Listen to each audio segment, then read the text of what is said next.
ముందు భాగంలో విదురుడు ధృతరాష్ట్రుడితో మానవ జీవిత చక్రం గురించి, అసలు మనిషికి దుఃఖం ఎందుకు కలుగుతుంది, దాని నుంచి ఎలా బయటపడాలి, సన్మార్గంలో ఎందుకు నడవాలి, శాశ్వత ఆనందానికి మార్గం ఏమిటి మొదలగు విషయాలను వివరించాడు.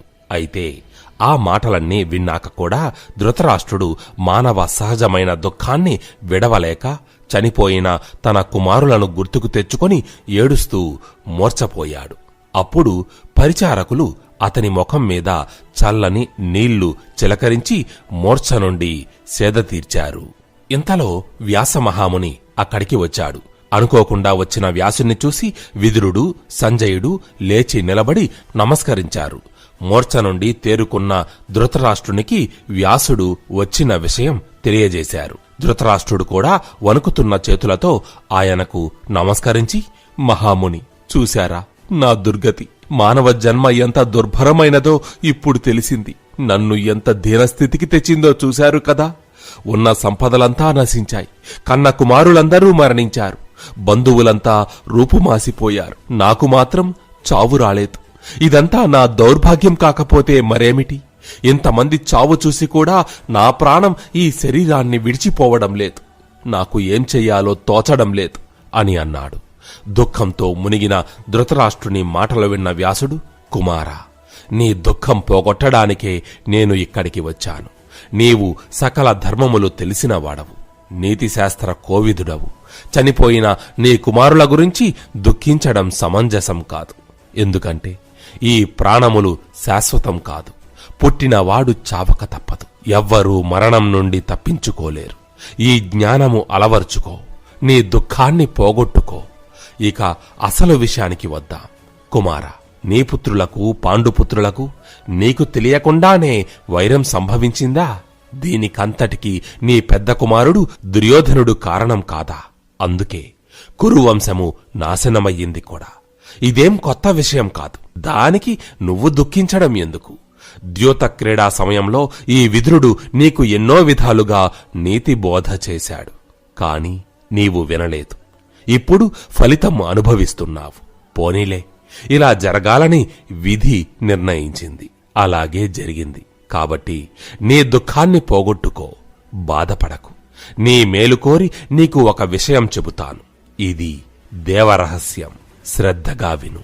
ఒకసారి నేను దేవసభకు వెళ్ళాను. అక్కడ ఇంద్రుడు మొదలగు దేవతలు, నారదుడు మొదలగు మహారుషులు ఉన్నారు.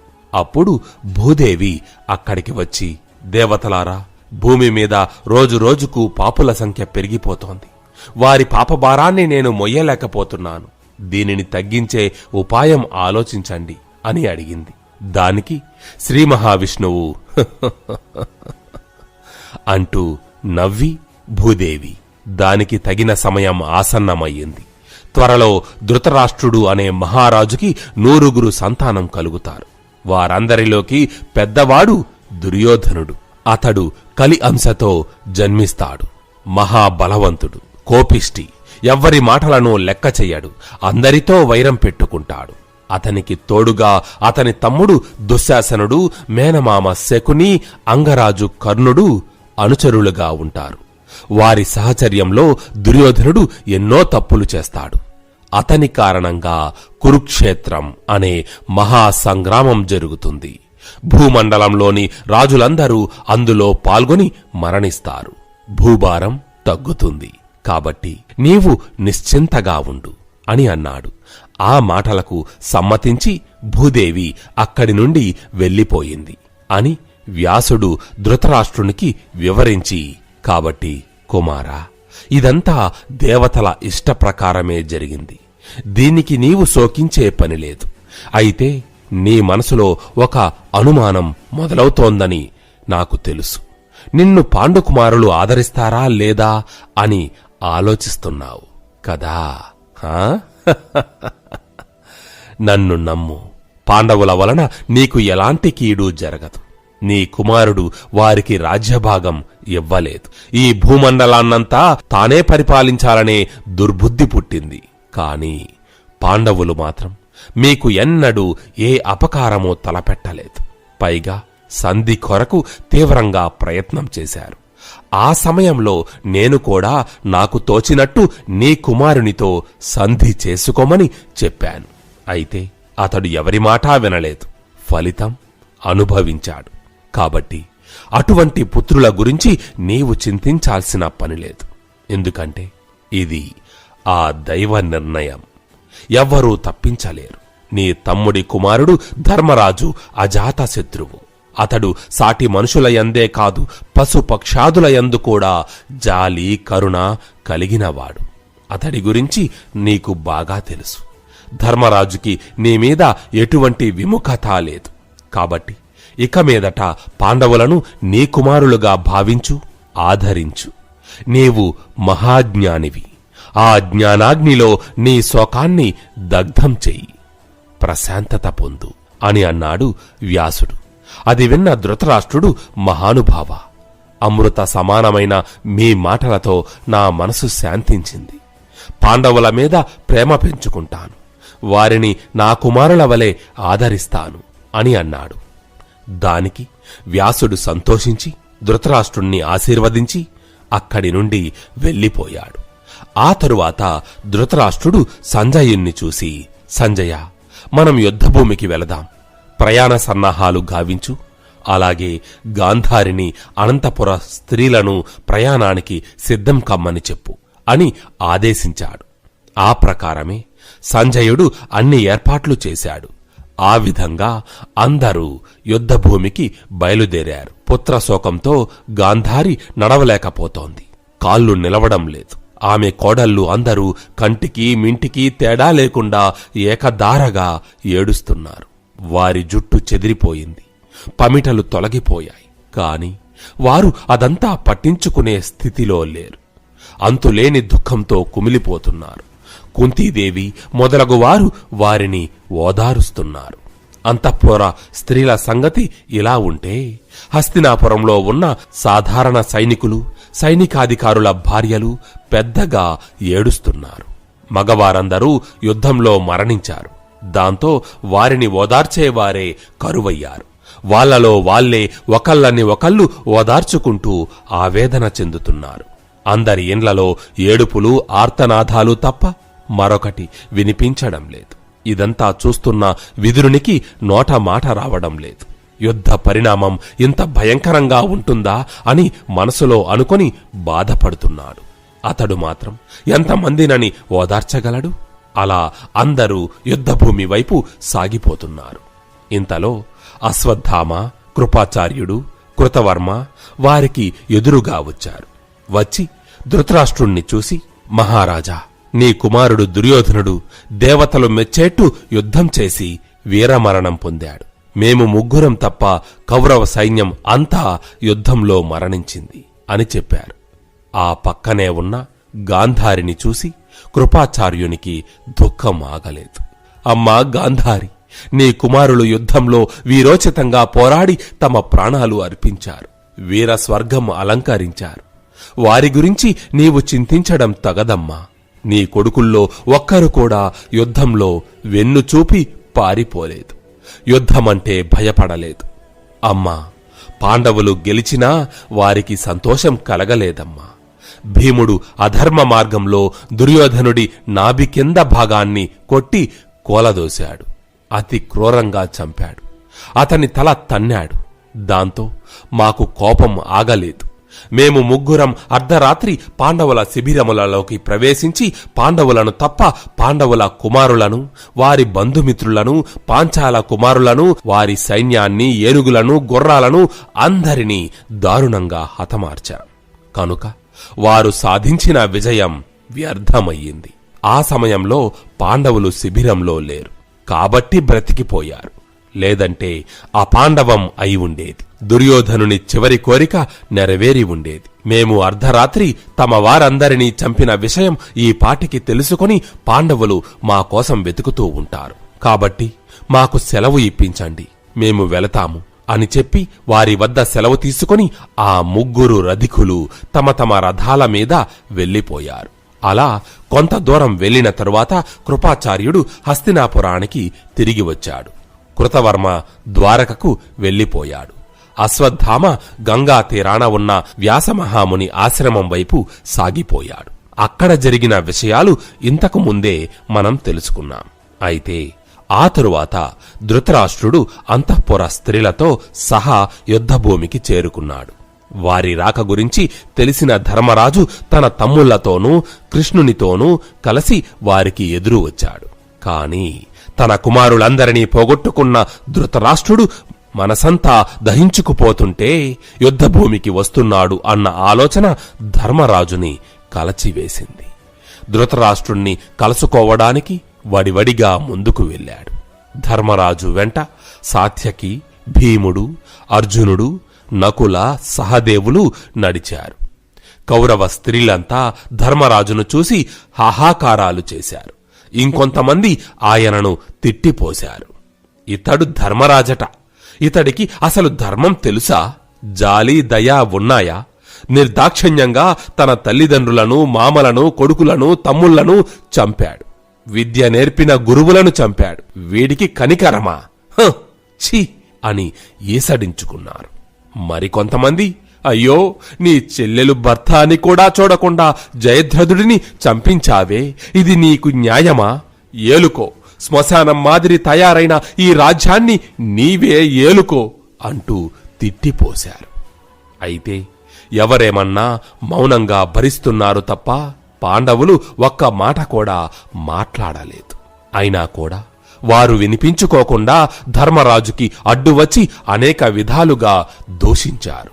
అలా అందరి తిట్లు భరిస్తూ ధర్మరాజు ధృతరాష్ట్రుడి వద్దకు వెళ్ళాడు. పక్కన ఉన్నవారు ఆ విషయం ఆయనకు తెలియజేశారు. దాంతో ధృతరాష్ట్రునికి ఒక్కసారిగా దుఃఖం తన్నుకొచ్చింది.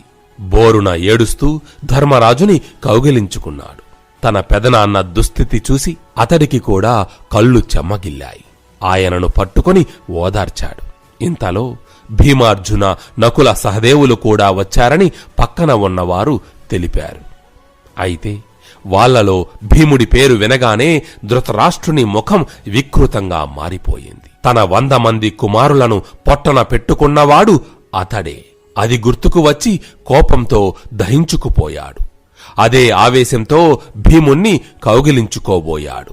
ధృతరాష్ట్రుడు సామాన్యుడు కాదు. గుడ్డివాడు అయినందువలన అధికారం దక్కలేదుగాని మహాబలవంతుడు. 10,000 ఏనుగుల బలం కలిగినవాడు. వయసు మళ్ళినా అతని భుజాలలోని శక్తి ఏమాత్రం తగ్గలేదు. అయితే జరగబోయే విపత్తుని ముందుగానే గ్రహించిన శ్రీకృష్ణుడు తాను అంతకు ముందే తయారు చేయించిన అచ్చం భీముణ్ణి పోలిన ఇనుప విగ్రహాన్ని ఒకటి ధృతరాష్ట్రుని ముందుకు తోశాడు. అయితే ఆ విగ్రహాన్నే భీముడు అని భావించిన ధృతరాష్ట్రుడు దాన్ని గట్టిగా పట్టుకొని నలిపేశాడు. ఆయన బాహుబలానికి ఆ విగ్రహం పూర్తిగా నాశనమయ్యింది. ముక్కలు ముక్కలుగా విరిగిపోయింది. ఆ ముక్కలు గుచ్చుకొని ధృతరాష్ట్రుని వక్షస్థలానికి కూడా గాయాలయ్యాయి. ముఖంలో నుండి రక్తం చిమ్మి స్పృహ తప్పి పడిపోయాడు. నా కుమారులను చంపిన వాడిని చంపేశాను, నా పగ తీరింది అనుకొని సంతోషించాడు. కాని పక్కన ఉన్నవారు ఏమనుకుంటారో నని భయపడి బాధపడుతున్నట్టు నటిస్తూ భీముడు చనిపోయినందుకు ఏడ్వసాగాడు. అయితే ఆయన పక్కనే నిలబడి అదంతా చూస్తున్న శ్రీకృష్ణుడు ధృతరాష్ట్రుని భుజం తట్టి, మహారాజా, భీముడు మీ చేతిలో చావలేదు కాబట్టి దానికి మీరు చింతించకండి. మీరు ముక్కలు చేసింది భీముణ్ణి పోలిన ఒక ఇనుప విగ్రహాన్ని. భీముని పేరు వినగానే మీకు కలిగే కోపాన్ని నేను ముందుగానే ఊహించి అతన్ని వెనుకకు లాగి భీముడికి బదులుగా అచ్చం అతనిలాంటి విగ్రహాన్నే మీ ముందుకు నెట్టాను. ధృతరాష్ట్ర మహారాజా, మీకున్న బలంతో పోలిస్తే ఈ భీముడెంత? ఒక్క భీముడు మాత్రమే కాదు, ఈ ముల్లోకాలలో మీ బలానికి మరెవరూ సాటిరాలేరు. కొడుకులు చనిపోయారు అన్న దుఃఖంతో భీముణ్ణి చంపాలనుకున్నారు. కాని భీముడి చావు మీ చేతిలో లేదు కదా. అయినా మహారాజా, భీముణ్ణే కాదు, మిగిలిన పాండవులందరినీ చంపినా మీ కుమారులు తిరిగి వస్తారా? అనవసరంగా అపకీర్తి మూట కట్టుకోవడం తప్ప అని అన్నాడు. ఆ మాటలకు ధృతరాష్ట్రుడు సిగ్గుతో తల వంచుకున్నాడు. తన శరీరానికి అయిన గాయాల నుండి కారుతున్న రక్తాన్ని కడుక్కున్నాడు.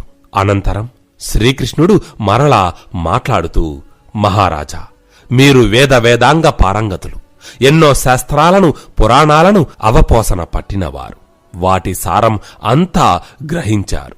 కాని మీ తప్పు మీరు తెలుసుకోకుండా ఇతరులను నిందిస్తున్నారు, మీలో మీరే దుఃఖిస్తున్నారు. నేను, భీష్ముడు, ద్రోణుడు, విదురుడు మీకు ఎన్నో విషయాలు చెప్పాం. కాని అవేవి మీరు పట్టించుకోలేదు, వినలేదు. దానికి ఇప్పుడు ఫలితం అనుభవిస్తున్నారు. అయినా భీమార్జునులు రణరంగంలో ఉండగా వేరొకరికి విజయం ఎలా దక్కుతుంది? మీ మనసు మీ స్వాధీనంలో లేదు, మీరు దానిని నియంత్రించలేకపోయారు. మీ కొడుకు చెడు మార్గంలో పోతున్నప్పుడు మీరు అతనిని మందలించి సరైన మార్గంలో పెట్టలేదు. ద్యూత క్రీడలో గెలిచాము అన్న నెపంతో మీ కుమారులు పాండవ పత్ని, మీ కోడలు అయిన ద్రౌపదిని 10 మందిలో బట్టలు ఓడదీసి అవమానిస్తున్నా కూడా మీరు దానిని అడ్డుకోకుండా మౌనంగా కూర్చున్నారు. కాని భీముడు మీ కుమారులను చంపినందుకు, తన ప్రతిజ్ఞ నెరవేర్చుకున్నందుకు కోపంతో దహించుకుపోతున్నారు. ఇదేమన్నా బాగుందా? ఆలోచించండి. మీ కుమారుల అవినీతి, దుష్ప్రవర్తన గుర్తుకు తెచ్చుకొని మీ కోపాన్ని విడిచిపెట్టండి. పాండవులను మీ కుమారులుగా స్వీకరించి ఆశీర్వదించండి అని హితోపదేశం చేశాడు శ్రీకృష్ణుడు. ఆ మాటలు విన్న ధృతరాష్ట్రుడు, కృష్ణ, నీవు చెప్పినదంతా నిజమే. కొడుకులను పోగొట్టుకున్న దుఃఖంలో ఇలా అనుచితంగా ప్రవర్తించాను. దానికి సిగ్గుపడుతున్నాను. నీ మాటలతో నాకు జ్ఞానోదయమయ్యింది. ఇప్పటి వరకు జరిగినవన్నీ మర్చిపోతాను. ఇక నుండి పాండుకుమారులనే నా కుమారులుగా భావిస్తాను అని చెప్పి భీమార్జున, నకుల, సహదేవులను ప్రేమగా కౌగిలించుకొని దీవించాడు. ఆ కరుణ ధృతరాష్ట్రుని కుమారుడు యుయుత్సుడు వచ్చాడని చెప్పారు. అతడు 100 కౌరవులలో ఒకడు కాదు. ధృతరాష్ట్రునికి, దాసికి కలిగిన సంతానం. అయితే తన కుమారులలో కనీసం ఒక పుత్రుడైన ప్రాణాలతో మిగిలాడు అన్న సంతోషంతో యుయుత్సుని ధృతరాష్ట్రుడు కౌగిలించుకున్నాడు. ఆ తరువాత వారిని చూస్తూ, పాండుకుమారులారా, తన 100 పుత్రులను పోగొట్టుకున్న మీ తల్లి గాంధారి ఎంతగానో దుఃఖిస్తోంది. వెళ్లి ఆమెను ఓదార్చండి అని పంపాడు. వెంటనే ధర్మరాజు, మిగిలిన పాండవులు గాంధారి వద్దకు వెళ్లి ఆమెకు నమస్కరించారు. అయితే కొడుకుల మరణంతో ఆమె హృదయం రగిలిపోతోంది. ధర్మరాజు కనిపించగానే అతడిని శపించడానికి సిద్ధపడింది. కాని సరిగ్గా అప్పుడే వ్యాసుడు అక్కడికి వచ్చాడు. ఆయనను చూసి అందరూ ఆ మహామునికి నమస్కరించారు. అయితే అప్పుడు గాంధారి మనసు తెలుసుకున్న వ్యాసుడు ధర్మరాజుని శపించడానికి సిద్ధమైన ఆమెను వారిస్తూ, అమ్మా గాంధారి, ధర్మరాజుని శపించడం సముచితం కాదు. శాంతించు, అతని మీద కోపం వదిలిపెట్టు. హస్తినాపుర రాజమాతవు అయిన నీకు ఇంతటి రజోగుణం సరికాదు. సాత్వికంగా ఉండు. ఒకసారి నా మాట విను. నీ కుమారుడు దుర్యోధనుడు యుద్ధానికి వెళుతూ నీ వద్దకు వచ్చి నీ ఆశీర్వాదం కోరాడు. అప్పుడు నీవేమన్నావో గుర్తుందా? ధర్మం ఎక్కడ ఉంటుందో విజయం అక్కడే ఉంటుంది అని ఆశీర్వదించావు. అదే నిజమైంది. జరిగిన కురుక్షేత్ర మహాసంగ్రామంలో పాండవులకు విజయం లభించింది. నీ మాట ప్రకారం ధర్మం గెలిచినట్టే కదా?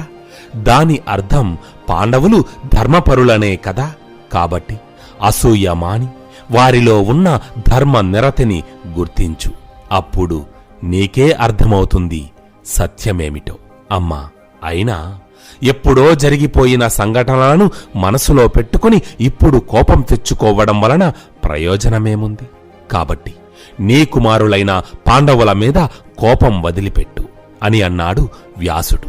ఆ మాటలకు శాంతించిన గాంధారి, ఓ మహర్షి, నాకు పాండవుల మీద కోపం, అసూయ ఎన్నటికీ లేవు. వారికి చెడు జరగాలని ఎన్నడూ అనుకోలేదు. ఏదో కొడుకులను కోల్పోయిన దుఃఖంలో ఇలా కోప్పడ్డాను. కాని నిజానికి పాండవులు కుంతికి ఎలాగో నాకు అలాగే కదా. నా కుమారుడు దుర్యోధనుడు తులవతనంతో దుర్మార్గులైన కర్ణ, దుశ్శాసన, శకునుల ప్రోద్బలంతో కౌరవ వంశం నాశనమయ్యింది. యుద్ధ ధర్మమును అనుసరించి పాండవులు కౌరవులను చంపారు. అందులో తప్పులేదు.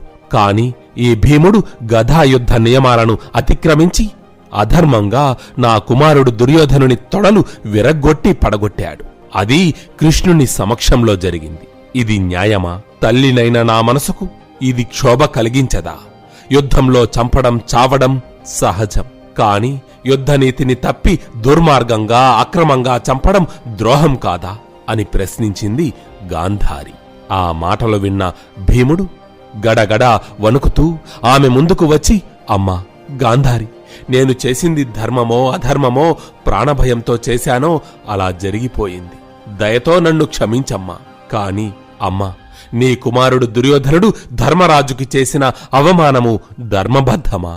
ఏకవస్త్రగా ఉన్న ద్రౌపదిని సభకు ఈడ్పించి వలువలు ఓడదీయడం ధర్మమా? తల్లితో సమానమైన వదినగారికి తన తొడలు చూపించడం, కూర్చోమనడం ధర్మమా? ఆ సమయంలో కోపం తట్టుకోలేక దుర్యోధనుని తొడలు విరగ్గొట్టి చంపుతానని ప్రతిజ్ఞ చేశాను. చేసిన ప్రతిజ్ఞను నెరవేర్చుకోవడం క్షత్రియ ధర్మం కాదా? నేను క్షత్రియుడని, అందుకే నేను చేసిన ప్రతిజ్ఞను ఈ విధంగా నెరవేర్చుకున్నాను. అసలు ఆనాడు కురుసభలో ద్రౌపదిని అవమానించినప్పుడే నీ కొడుకు తొడలు విరగ్గొట్టి ఉండేవాడిని. కాని అన్నగారి మాట జవదాటలేక మౌనంగా ఉండిపోయాను. అందుకే అడవులకు వెళ్ళా. అష్టకష్టాలు అనుభవించాం. మా అన్నయ్య ధర్మరాజు శ్రీకృష్ణుణ్ణి కురుసభకు రాయభారిగా పంపినప్పుడు నేను కృష్ణునితో నా మాటలుగా చెప్పిన మాటలు మీరు వింటే నన్ను తప్పుపట్టారు. దుర్యోధన, మనమందరం అన్నదమ్ములం. వేరొకరు మనల్ని వేలెత్తి చూపకూడదు. మనం ఒకరితో ఒకరు తగువులాడుకోవడం ఎందుకు? పెద్దవారి మాటలు విని ఎవరి రాజ్యభాగం వారు పంచుకొని అందరం సుఖంగా ఉందాం అని చెప్పాను. కాని మీ కుమారుడు ఆ మాటలు వినలేదు. మాతో వైరం పెట్టుకున్నాడు. యుద్ధం అనివార్యమయ్యింది. పోగొట్టుకున్న రాజ్యం కోసం ధర్మరాజు చేసిన ప్రతిజ్ఞలు నెరవేర్చుకోవడానికి నేను, అర్జునుడు యుద్ధం చేశాం. అది మా కర్తవ్యం. అమ్మా, నీవు సర్వం తెలిసిన దానివి. మేము తప్పు చేశామో లేదో నీవే నిర్ణయించు అని వినయంగా పలికాడు భీముడు. అది విని గాంధారి కొంచెం ఆలోచనలో పడింది. భీమసేన, నీవు చెప్పింది నిజమే. నా కుమారుడు అధర్మపరుడు. కాని అతడు ధర్మం తప్పాడని నువ్వు కూడా ధర్మం తప్పి అతడిని వధిస్తావా? పోనీలే, నీ ప్రతిజ్ఞ నెరవేర్చుకోవడానికి అలా చేశావే అనుకుందాం. కాని వృకోదరా, యుద్ధంలో శత్రువుని చంపడం సహజం. అయితే ఎక్కడన్నా సాటి మానవుని గుండెలు చీల్చి రక్తం తాగే క్రూరులు ఉంటారా? రాక్షసులు మాత్రమే అలా చేస్తారు. నువ్వు అలా చేశావు. తోడేలు మాదిరి దుశ్శాసనుడి రక్తం తాగావు. అది ధర్మమా? ఎందుకలా చేశావు అని అడిగింది గాంధారి. దానికి భీముడు, అమ్మా, నేను అంతటి క్రూరుడను కాను. నేను ఎవరినెత్తురూ తాగలేదు. నాడు కౌరవ సభలో దుశ్శాసనుడు ద్రౌపది వలువలు ఓడదీసినప్పుడు ఆవేశంలో, కోపంలో అతని గుండెలు చీల్చి రక్తం తాగుతానని ప్రతిజ్ఞ చేశాను.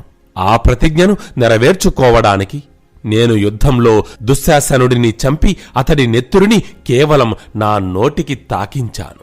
అంతేగాని రాక్షసుని మాదిరి రక్తం తాగలేదు. అమ్మా, నేను మనిషినే, రాక్షసుణ్ణి కాదు. మరొక విషయం ఏమిటంటే, నేను దుశ్శాసనుడిని చంపినప్పుడు కురువీరులు తమ తమ సైన్యాలతో నన్ను చుట్టుముట్టారు. నేనే గనుక ఆ సందర్భంలో ఊరకుంటే వారు నన్ను అక్కడే చంపి ఉండేవారు.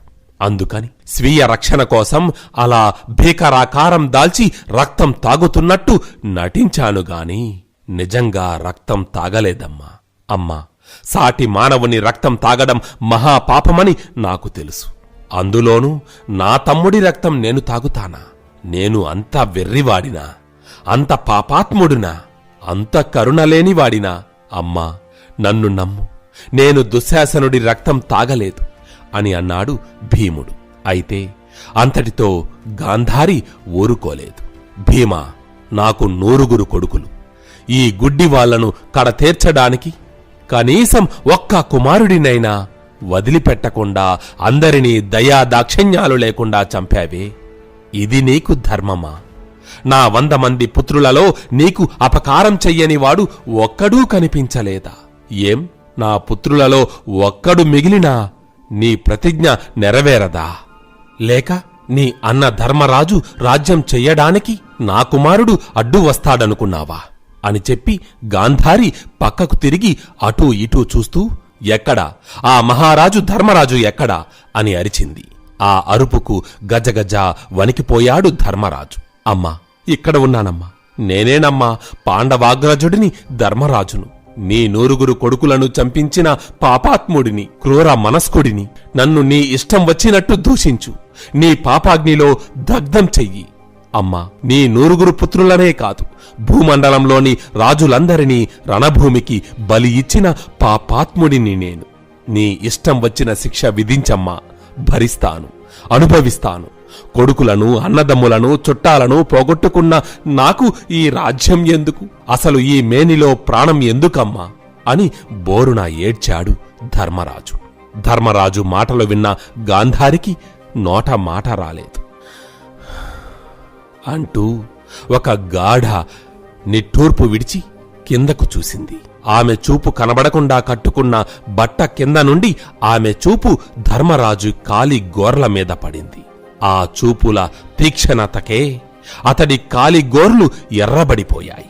దీనిని బట్టే అర్థం చేసుకోవచ్చు ఆమె ఆగ్రహం ఏ స్థాయిలో ఉందో. అది చూసిన భీమార్జున, నకుల, సహదేవులు భయంతో పక్కకి తప్పుకున్నారు. అంతలో గాంధారి శాంతించింది. ధర్మరాజు తలనిమిరి, కుమారులారా, అయ్యిందేదో అయిపోయింది. ఇక ఎంత అనుకున్నా జరిగిన దాన్ని మనం మార్చలేం. వెళ్ళి మీ తల్లి కుంతీదేవి ఆశీస్సులు పొందండి అని అంది. దాంతో పాండవులు హమ్మయ్యా అని ఒక నిట్టూర్పు విడిచి తమ తల్లి కుంతీదేవి వద్దకు వెళ్లారు. అయితే అప్పటికే కుంతీదేవి తన కుమారులను చూసి చాలా కాలమయ్యింది. ఇన్నాళ్ల తరువాత పాండవులను చూస్తుంటే వారు అరణ్య అజ్ఞాతవాసాలలో పడ్డ బాధలను విని అలమటించిపోయింది. తరువాత జరిగిన యుద్ధంలో తన మనవళ్ళు అందరూ చనిపోయారని తెలిసి మరింత దుఃఖించింది. తనకు నమస్కరిస్తున్న పాండవుల తలలు నిమిరి బోరున ఏడ్చింది. కుమారులారా, వచ్చారా? ఇన్నాళ్లకు ఈ అమ్మ మీద దయ కలిగిందా అని పాండవుల శరీరాలు తడుముతూ కుమిలిపోయింది. ఆ పక్కనే మూర్తీభవించిన శోకదేవతలా ఉన్న ద్రౌపదిని చూసి, అమ్మా ద్రౌపది, ఏరమ్మా నా మనవళ్ళు ఏరి? అభిమన్యుడు ఏడమ్మా? అందరూ ఎక్కడికి వెళ్లారమ్మా? నన్ను చూడడానికి రారేరమ్మా అని పేరు పేరునా పిలిచి బాధపడింది. ఆ మాటలతో ఇంకా దుఃఖం ఎక్కువైన ద్రౌపది మొదలు నరికిన చెట్టులా కుప్పకూలిపోయింది. కుంతీదేవి కూడా తమ కోడలిని పొదివి పట్టుకుని బోరున ఏడ్చింది. అలా వారిద్దరూ అమితమైన దుఃఖంతో విలపించసాగారు. కొంతసేపటికి కుంతీదేవి కోలుకొని ద్రౌపదిని ఓదార్చి ఆమెను గాంధారి వద్దకు తీసుకెళ్ళింది. ద్రౌపది గాంధారి కాళ్లమీద పడింది. అప్పుడు గాంధారి ద్రౌపదిని ఓదారుస్తూ, అమ్మా ద్రౌపది, ఊరుకోమ్మా. పాండవులకు మాత్రం తన కొడుకులను పోగొట్టుకున్న బాధ లేదా? మీ అత్తగారు కుంతీదేవికి తన మనవళ్లను పోగొట్టుకున్న దుఃఖం లేదా? అమ్మా ద్రౌపది, నిజానికి మన ఇద్దరి బాధ ఒక్కటే. ఇద్దరం ఒకే రకమైన దుఃఖాన్ని అనుభవిస్తున్నాం. నీ పుత్రులు మరణించారు, అలాగే నా కుమారులు కూడా మరణించారు. ఇలా జరుగుతుందని తెలిసే ఆనాడు కురుసభలో విదురుడు ఎంతగానో నచ్చజెప్పే ప్రయత్నం చేశాడు. నేను కూడా నా కుమారుల దుశ్చర్యలు ఆపలేకపోయాను. దానికి తగిన ఫలితం ఇప్పుడు మనమిద్దరం అనుభవిస్తున్నాం. అయినా మన చేతుల్లో ఏముందమ్మా? అంతా విధి విలాసం, కాలమహిమ. ఊరుకో తల్లి అంటూ ద్రౌపదిని గాంధారి ఓదార్చింది. అయితే ఆ తరువాత గాంధారి యుద్ధభూమికి బయలుదేరింది. వ్యాసమహాముని కరుణ వలన ఆమె కండ్లకు గంతలు ఉన్నా కూడా యుద్ధభూమి అంతా స్పష్టంగా కనిపించింది. చాలా దూరంలో ఉన్న వస్తువులు కూడా దగ్గరగా ఉన్నట్లు కనబడుతున్నాయి. అలా గాంధారి యుద్ధభూమి అంతా పరికిస్తూ ముందుకి నడుస్తూ ఉంది. దుర్యోధనుడి దేహం కోసం ఆమె చూపులు గాలిస్తున్నాయి. యుద్ధభూమిలో ఎక్కడ చూసినా విరిగిపోయిన రథాలు, చచ్చిన ఏనుగులు, గుర్రాల కళేబరాలు గుట్టలు గుట్టలుగా పడి ఉన్నాయి. ఇక చనిపోయిన రధికులు, సారథులు, సైనికుల శవాలు చెల్లాచెదురుగా పడి ఉన్నాయి. తల ఒకచోట ఉంటే మొండెం మరోచోట కనిపిస్తోంది. ఇది చూసిన గాంధారి హృదయం కలత చెందింది. మహా సామ్రాజ్యాలను ఏలిన మహారాజులు నోళ్లు తెరుచుకొని దిక్కు లేకుండా శవాలై పడి ఉన్నారు. వారి శరీరాల నుండి కారిన రక్తం కాలువలై పారుతూ ఉంది. వారు ధరించిన కత్తులు, గదలు, విల్లు, అమ్ములు మొదలైన ఆయుధాలు కుప్పలుగా ఏర్పడ్డాయి. కొంతమంది శరీర భాగాలైతే గుర్తుపట్టడానికి కూడా వీలు లేకుండా తయారయ్యాయి. వాటి కోసం రాబందులు, గ్రద్దలు అక్కడక్కడా ఎగురుతూ దొరికిన శవాలను దొరికినట్టు పీక్కు తింటున్నాయి.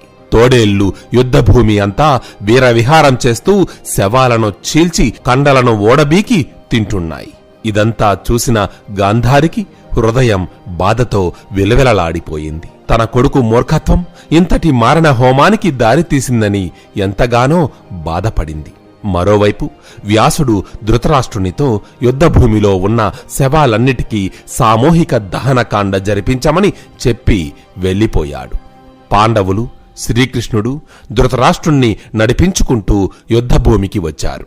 గాంధారి కోడళ్లందరూ తమ తమ భర్తల శరీరాలను వెతుక్కుంటూ యుద్ధభూమి అంతా కలియ తిరుగుతున్నారు. వారితో పాటు ఇతర కౌరవ స్త్రీలు, హస్తినాపుర స్త్రీలు కూడా తమ తమ భర్తల కళేబరాల కోసం వెతుకుతున్నారు. అందరూ బిగ్గరగా ఏడుస్తూ తమ తమ భర్తలను, కొడుకులను పిలుస్తూ తూలుతూ నడుస్తున్నారు. ఇంకొంతమంది తమ కొడుకులు, తమ్ముళ్ళు, అన్నలు, మనవళ్ళు, స్నేహితులు శవాలుగా పడి ఉండడం చూసి తట్టుకోలేక హాహాకారాలు చేస్తూ మూర్ఛపోయారు. మరికొంతమంది చనిపోయిన వారిని పిలుస్తూ వారి గురించి మాట్లాడుకుంటూ తలలు బాదుకుంటున్నారు. ఇదంతా చూసిన గాంధారి మనసు కకావికలమయ్యింది. దూరంగా నిలబడి ఉన్న కృష్ణుణ్ణి దగ్గరకు పిలిచింది. కృష్ణ, చూడవయ్యా, ధృతరాష్ట్ర మహారాజు కోడళ్లను చూడు. కన్నీరు మున్నీరుగా ఎలా విలపిస్తున్నారో చూడు. వారి వారి భర్తల శరీరాలను ఎలా వెతుక్కుంటున్నారో చూడు.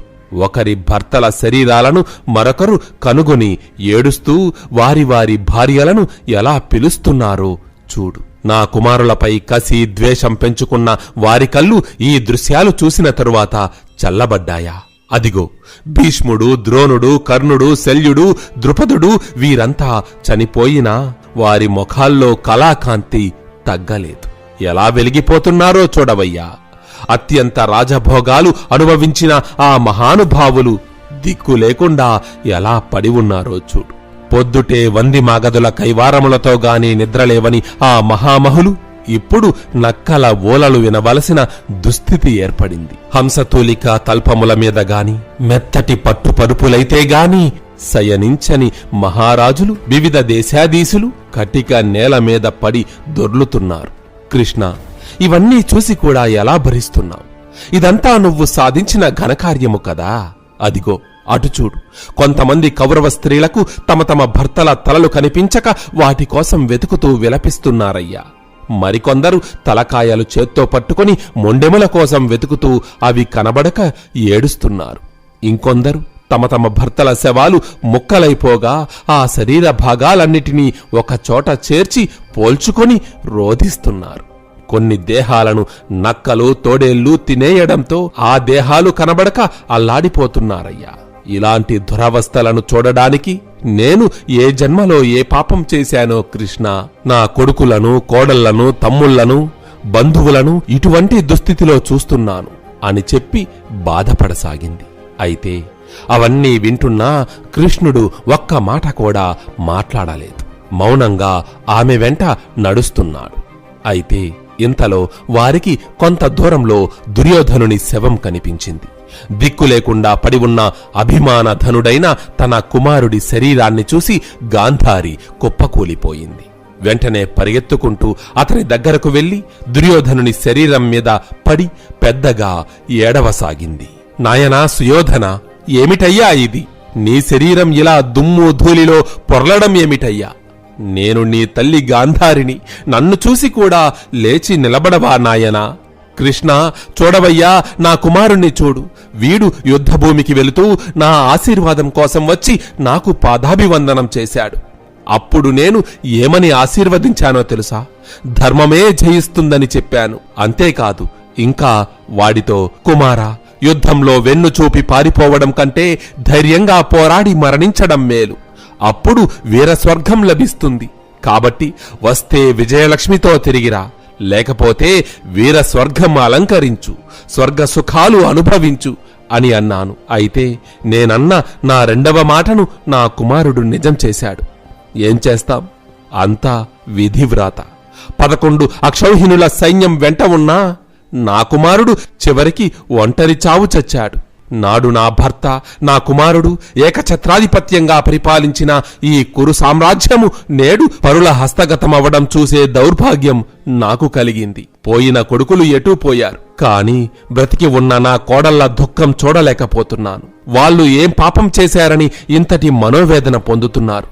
వారికి ఈ రాజకీయాలు ఏమీ తెలియవు. అసలు యుద్ధం ఎందుకు వచ్చిందో కూడా తెలియదు. కాని ఆ యుద్ధం వల్ల కలిగిన దుష్పరిణామాలను మాత్రం వారు అనుభవిస్తున్నారు. అదిగో అలా చూడు, నా పెద్ద కోడలు భానుమతిని చూడు. భర్త ముఖం చూస్తూ ఎలా తలబాదుకుంటూ ఏడుస్తోందో. ఇంకా అలా చూడవయ్యా, కురులు విరబోసుకొని పిచ్చి వాళ్ళలా తిరుగుతూ రోదిస్తున్న నా కోడళ్లను చూడు. ఏం పాపం చేశారని వారికి శిక్ష అని బాధపడింది. ఇంకా యుద్ధంలో మరణించి అక్కడ శవాలై పడి ఉన్న ఎందరో వీరాధివీరులు, మహారాజుల గురించి పేరు పేరునా చెప్పి దుఃఖించింది. అయితే ఆ బాధ మెల్లమెల్లగా మారుతూ కోపంగా పరిణమించసాగింది. ఆ ఆవేశంలోనే కృష్ణుణ్ణి చూస్తూ, కృష్ణ, అసలు నువ్వు నిజంగా తలచుకుంటే ఈ యుద్ధం జరుగుతుందా? ఇంతటి ప్రాణనష్టం సంభవించి ఉండేదా? నా కొడుకులు పాండవుల మీద అసూయతో చేస్తున్న అకృత్యాలను నీవు అప్పుడే ఎందుకు ఆపలేదు? నాడు నీవు సంధి కుదర్చడానికి కౌరవ సభకు వచ్చినప్పుడు అక్కడ ఎంతమంది పెద్దలున్నారు? అద్భుత వాక్చాతుర్యం కలవాడివి, ధర్మవేత్తవి అయిన నీవు కూడా ఉన్నావు కదా. మరి సంధి ఎందుకు పొసగలేదు? కృష్ణ, నీవు దుర్యోధనుణ్ణి నాశనం చెయ్యడానికి ఈ రాయబార నాటకం ఆడావు. యుద్ధాన్ని ఆపగలిగే శక్తి ఉండి కూడా ఆపలేదు. ఎందరో రాజులను రణభూమికి బలి ఇచ్చావు. దీనికి అంతకంతా నీవు అనుభవిస్తావు.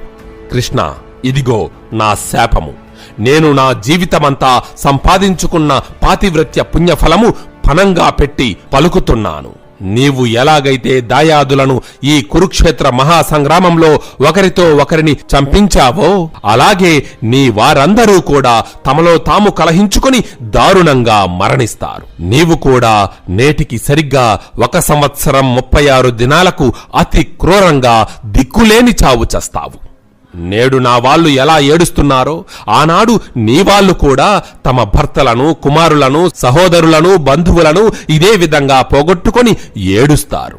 ఇదే నా శాపం, అనుభవించు అని ఘోరంగా శాపవాక్కు విడిచిపెట్టింది గాంధారి. అయితే ఆ శాపాన్ని అంటూ చిరునవ్వుతో స్వీకరించాడు శ్రీకృష్ణుడు. అమ్మా గాంధారి, నీవు ఈరోజు ఇచ్చిన శాపం నాకు కొత్త కాదమ్మా. ఇదివరకు మా యాదవులు ఒక మహామునిని అవహేళన చేసిన కారణంగా ఆ మహాముని మమ్మల్ని ఇదే విధంగా శపించాడు. ఆ మాటలే మరలా ఇప్పుడు నీ నోటి నుండి వెలువడ్డాయి. ఇది కూడా విధి నిర్ణయమే. ఎందుకంటే యాదవులు మహాబలవంతులు. వారికి ఎవరి చేతుల్లోనూ చావులేదు. అందుకే వారు ఒకరిని ఒకరు కొట్టుకొని చావాలి. దానికి నీ శాపం ఉపకరిస్తుంది అన్నాడు శ్రీకృష్ణుడు తన చెరగని చిరునవ్వుతో. అయితే అది విన్న పాండవులు కంపించిపోయారు.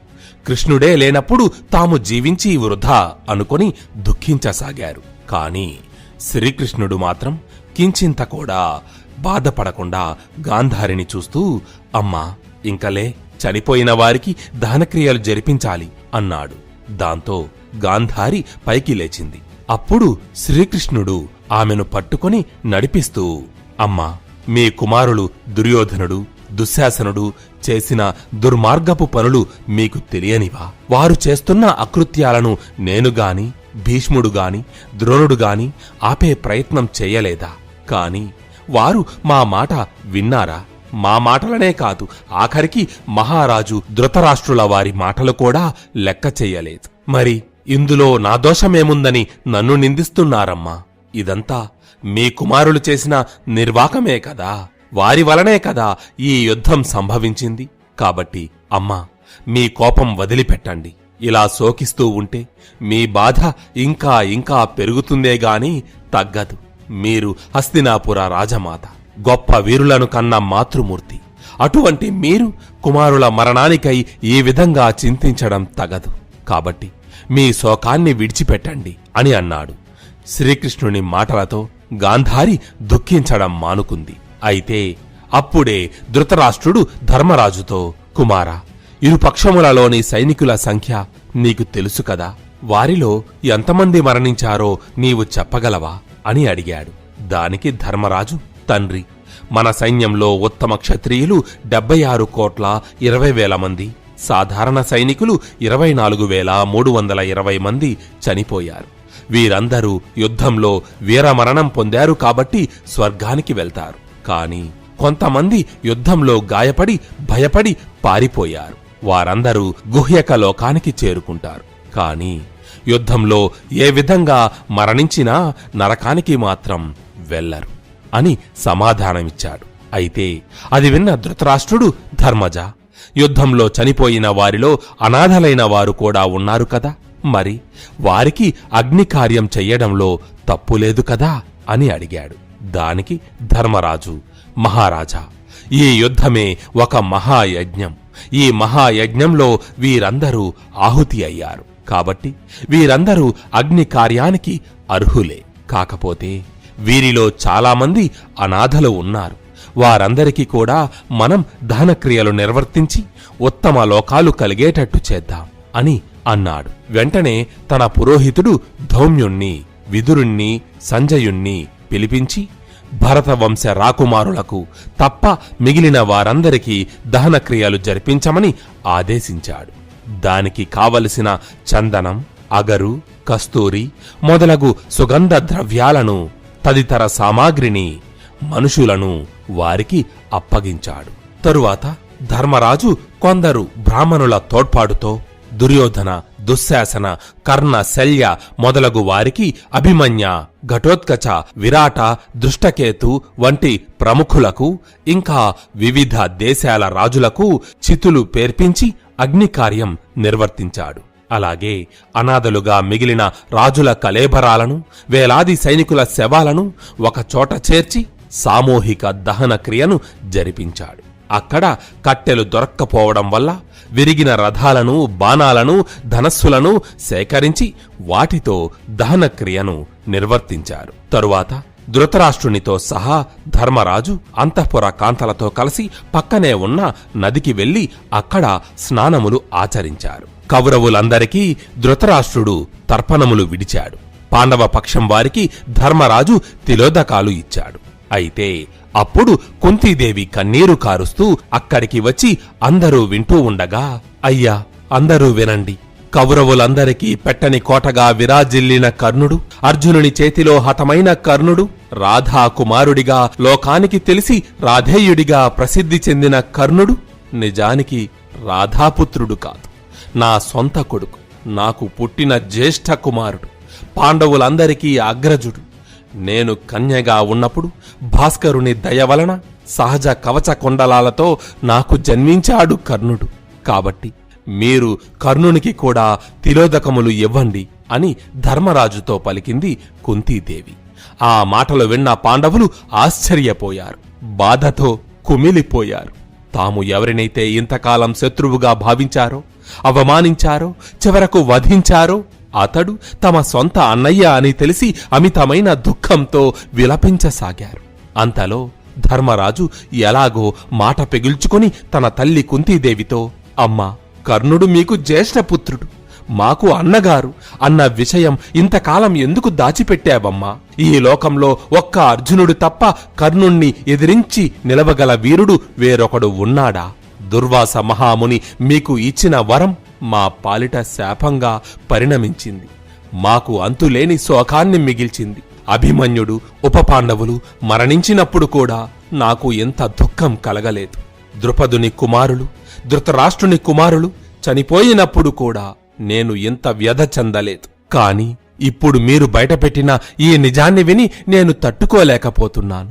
అమ్మా, కర్ణుడే మా అగ్రజుడని మాకు ముందే తెలిసి ఉంటే మా ప్రవర్తన వేరుగా ఉండేది. అసలు ఇంతటి మారణ హోమం జరిగి ఉండేది కాదు కదమ్మా అని పరిపరి విధాలుగా వాపోయాడు ధర్మరాజు. వెంటనే కర్ణుని గోత్రనామాలు చెబుతూ అతనికి కూడా తిలోదకాలు విడిచాడు. ఆ తరువాత భీమార్జున, నకుల, సహదేవులు కూడా తమ అన్నగారైన కర్ణునికి తిలోదకములు అర్పించారు. ధృతరాష్ట్రుడు కూడా గాంధారి సహితంగా కుంతీదేవితో కూడి కర్ణునికి ఉదక కర్మలు చేశాడు. అనంతరం ధర్మరాజు కర్ణుని పట్ల సోదర భావంతో అతని భార్యలను, బంధువులను పిలిపించి తగిన రీతిలో వారిని గౌరవించి ఆదరించాడు. అంతేకాకుండా కర్ణునికి ఉత్తమ లోకప్రాప్తి కలగడం కోసం వారిచేత అనేక దానధర్మాలు చేయించాడు. ఆ తరువాత ధర్మరాజు బంధుమిత్ర సమేతంగా గంగానదిని దాటి అక్కడ ఒక సమతల ప్రదేశంలో కుటీరాలు నిర్మించుకొని తమ బంధువుల మరణం కారణంగా కలిగిన అశౌచము తీరేంత వరకు అక్కడే నివసించసాగారు.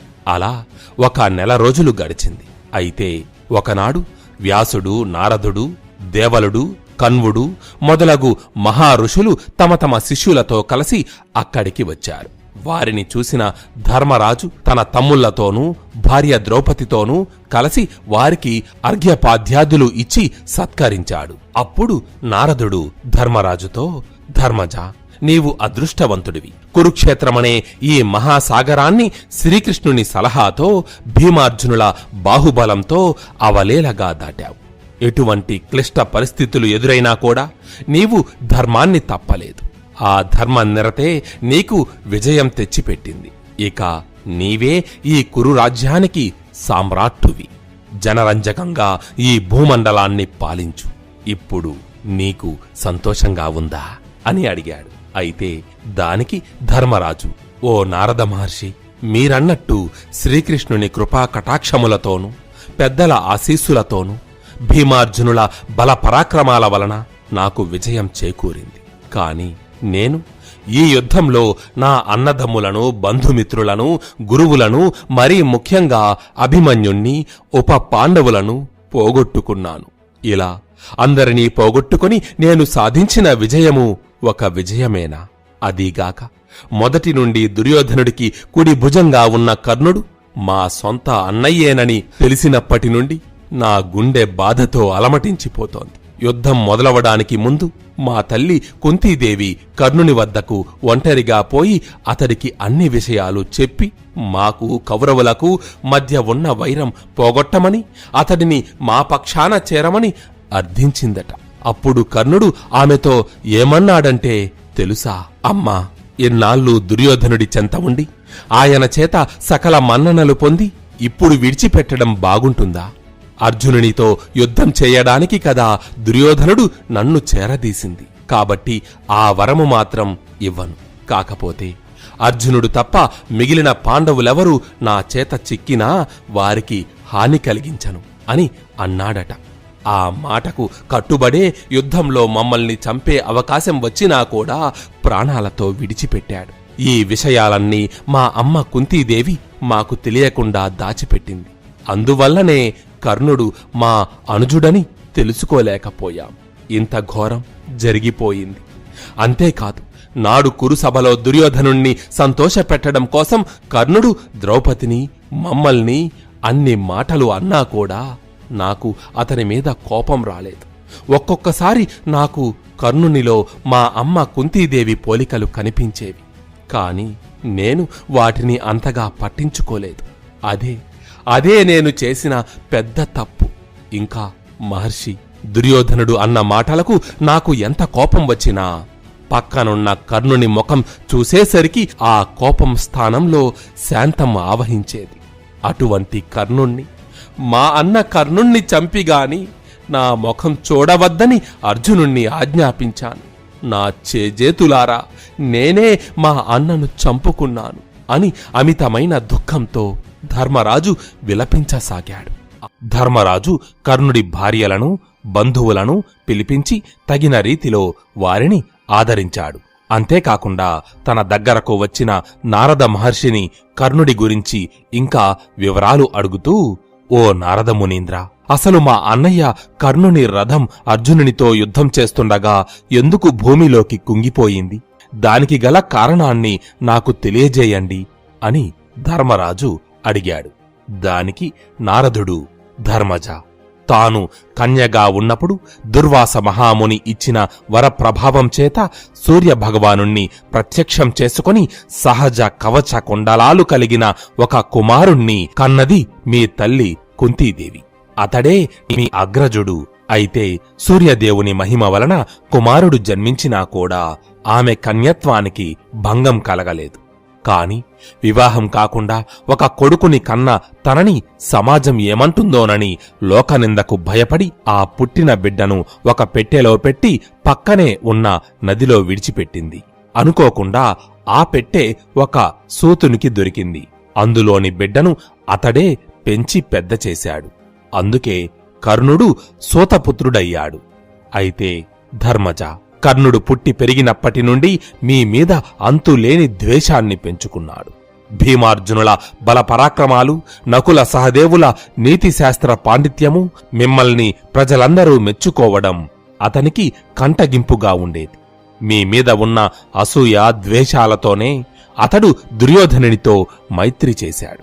అంతేకాకుండా విలువిద్యలో అర్జునునికి ఉన్న నైపుణ్యం చూసి ఒకనాడు కర్ణుడు ద్రోణాచార్యుని వద్దకు వెళ్లి తనకు కూడా బ్రహ్మాస్త్రం నేర్పించి అర్జునునితో సమానం చెయ్యమని కోరాడు.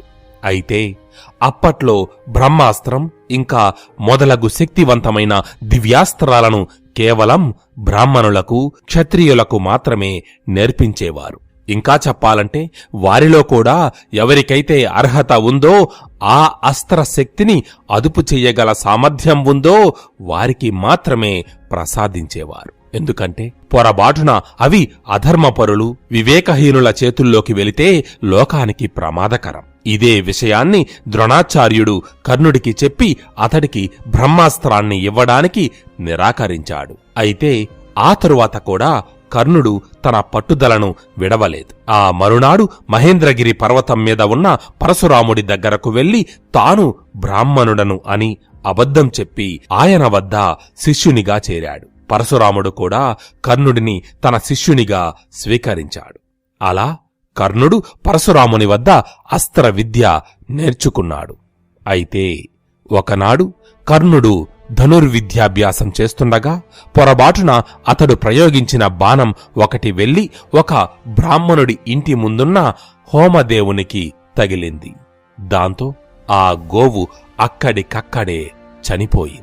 అది చూసిన ఆ బ్రాహ్మణుడు కోపించి, నువ్వు ఎవరిని ఓడించడానికైతే ఇంతటి కఠోర సాధన చేస్తూ నిస్సహాయురాలైన నా గోవుని నీ బాణంతో కొట్టి చంపావో, అతనితో యుద్ధరంగంలో నీవు యుద్ధం చేస్తుండగా నీ రథచక్రం భూమిలోకి కృంగిపోవుగాక అని శపించాడు. అంతేకాదు ధర్మజ, ఆ తరువాత కర్ణునికి పరశురాముని శాపం కూడా తగిలింది. అది ఎలాగో వివరిస్తాను విను. కర్ణుడు బ్రహ్మాస్త్రంతో సహా పరశురాముని వద్ద అన్ని దివ్యాస్త్రాలను అభ్యసించాడు. అయితే ఒకనాడు పరశురాముడు అలసిపోయి కర్ణుడి తొడమీద తలపెట్టుకుని నిదురిస్తున్నాడు. ఇంతలో ఒక భయంకరమైన పురుగు ఒకటి కర్ణుని తొడ కింద చేరి అతని తొడకు రంధ్రం చెయ్యసాగింది. కాని తాను కాలు కదిపితే ఎక్కడ తన గురువుకి నిద్రాభంగం అవుతుందోనని కర్ణుడు ఆ నొప్పిని అలాగే భరిస్తూ కూర్చున్నాడు.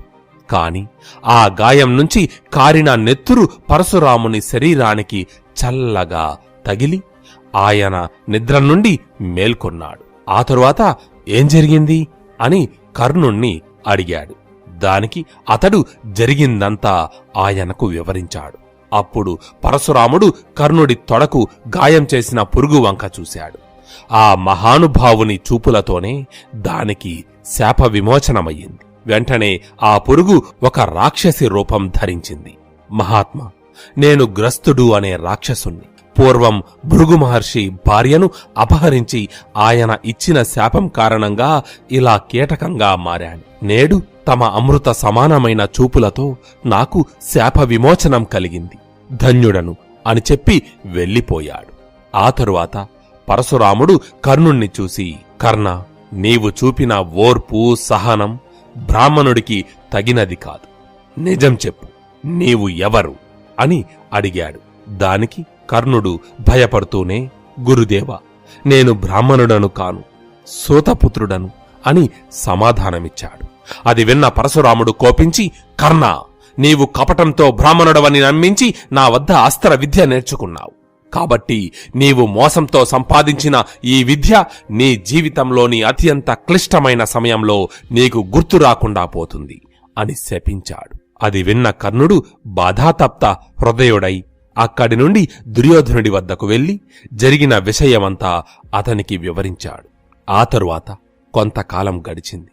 కళింగ దేశపు రాజు చిత్రాంగదుడు తన కూతురు శుభాంగి స్వయంవరం ప్రకటించాడు. ఆ స్వయంవరానికి శిశుపాలుడు, జరాసంధుడు, రుక్మి మొదలగు రాజులు విచ్చేశారు. దుర్యోధనుడు కూడా కర్ణునితో కలిసి ఆ స్వయంవరానికి వెళ్ళాడు. స్వయంవరంలో రాకుమార్తె శుభాంగికి ఆమె చెలికత్తె ఒక్కొక్క రాజుని పరిచయం చేస్తూ నడుస్తూ ఉంది. కాని శుభాంగి మాత్రం ఎవరి మెడలోనూ వరమాల వెయ్యలేదు. దుర్యోధనుణ్ణి కూడా దాటి వెళ్ళిపోయింది. దాంతో అతనికి విపరీతమైన కోపం వచ్చింది. అది తనకు పరాభవంగా భావించాడు దుర్యోధనుడు. వెంటనే శుభాంగిని పట్టి తన రథం మీద కూర్చోబెట్టుకున్నాడు. అది చూసి స్వయంవరానికి వచ్చిన రాజులందరూ అతని మీద తిరగబడ్డారు. అప్పుడు కర్ణుడు తన మిత్రుడు దుర్యోధనుడికి అండగా నిలచి తన అస్త్ర విద్యాబలంతో ఆ రాజులను వారి సైన్యంతో సహా మట్టుబెట్టాడు. అతడి ధాటికి తట్టుకోలేక మిగిలిన రాజులు పారిపోయారు. అలా స్వయంవరానికి వచ్చిన రాజులందరినీ ఓడించి దుర్యోధనుడు శుభాంగిని హస్తినాపురానికి తీసుకువచ్చాడు. అయితే స్వయంవరంలో కర్ణుని చేతిలో ఓటమి పాలైన జరాసంధుడు తన పరాభవాన్ని జీర్ణించుకోలేక మరలా కర్ణుణ్ణి తనతో ద్వంద్వ యుద్ధానికి ఆహ్వానించాడు. దానికి కర్ణుడు కూడా అంగీకరించి జరాసంధునితో ద్వంద్వయుద్ధం చేశాడు. ముందుగా అస్త్రశస్త్రాలతో పోరాడాడు. ఆ తరువాత బాహాబాహి యుద్ధం చేశారు. అయితే ఆ యుద్ధంలో కూడా కర్ణుడు జరాసంధుణ్ణి అవలేలగా ఓడించాడు. అది చూసి కర్ణుడి పరాక్రమానికి ముగ్ధుడైన జరాసంధుడు అతడికి మాలినీ నగరాన్ని బహూకరించాడు. అలా అనేక యుద్ధాలలో జయించి ఎనలేని యశస్సును సంపాదించిన కర్ణుని గొప్పతనాన్ని పరాక్రమాన్ని చూసి ఓర్వలేని ఇంద్రుడు కపట బ్రాహ్మణ వేషంలో వెళ్లి దానం పేరుతో అతని సహజ కవచ కుండలాలను అపహరించాడు. కాబట్టి ధర్మజ, నేను చెప్పేది జాగ్రత్తగా విను.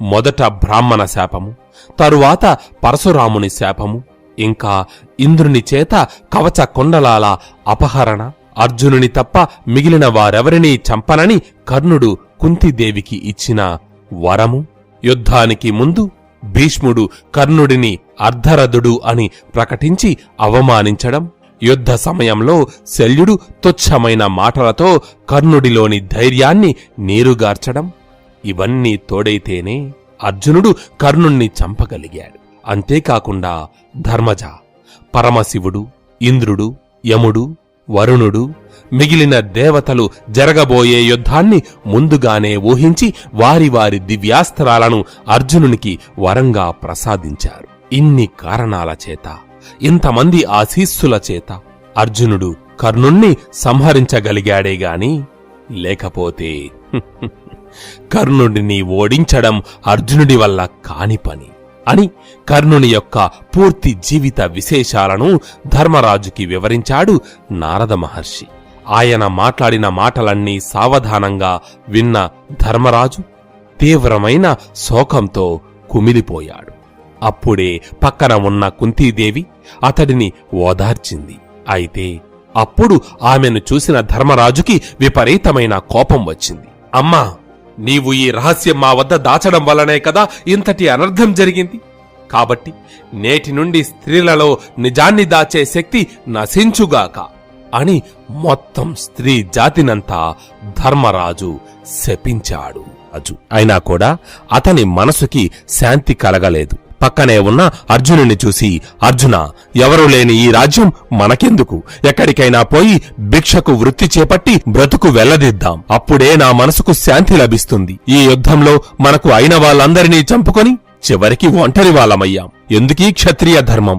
దీనివల్ల మనకు ఒరిగిందేమిటి? ఇంతకంటే కోపద్వేషాలను వదిలిపెట్టి అడవులలో కందమూలాలు తింటూ ప్రశాంత జీవితం గడపడం మేలు కదా. ఈ రాజ్యం అనే మాంసం కోసం అన్నదమ్ములం అందరం కుక్కల మాదిరి కొట్టుకున్నాం, ఒకరిని ఒకరం చంపుకున్నాం, వంశనాశనం చేసుకున్నాం. ఇప్పుడు ఇంతటి దుర్భర జీవితాన్ని గడుపుతున్నాం. అర్జున, నాకు ఈ కురు రాజ్యమే కాదు, త్రిలోకాధిపత్యం ఇచ్చినా సంతోషం కలిగించదు. నాకీ రాజ్యం వద్దు, మీరే ఏలుకోండి. మన పెదనాన్న పుత్ర వ్యామోహంతో తన కుమారుడు దుర్యోధనుణ్ణి కట్టడి చేయలేకపోయారు. అతన్ని సన్మార్గంలో పెట్టడానికి ఎలాంటి ప్రయత్నమో చేయలేదు. ఫలితంగా ఆ నీచుడు వంశనాశనం చేశాడు. దుర్యోధనుణ్ణి చంపడం వల్ల మనకు కోపం చల్లారిందిగాని మనసంతా శోకంతో నిండిపోయింది. నేను మాత్రం ఏం చేశాను? రాజ్యకాంక్షతో యుద్ధానికి పాల్పడ్డాను, మహాపాపం చేశాను. ఈ హేయమైన యుద్ధం వలన లభించిన రాజ్యాన్ని వదిలితేగాని నా మనసుకు శాంతి లేదు.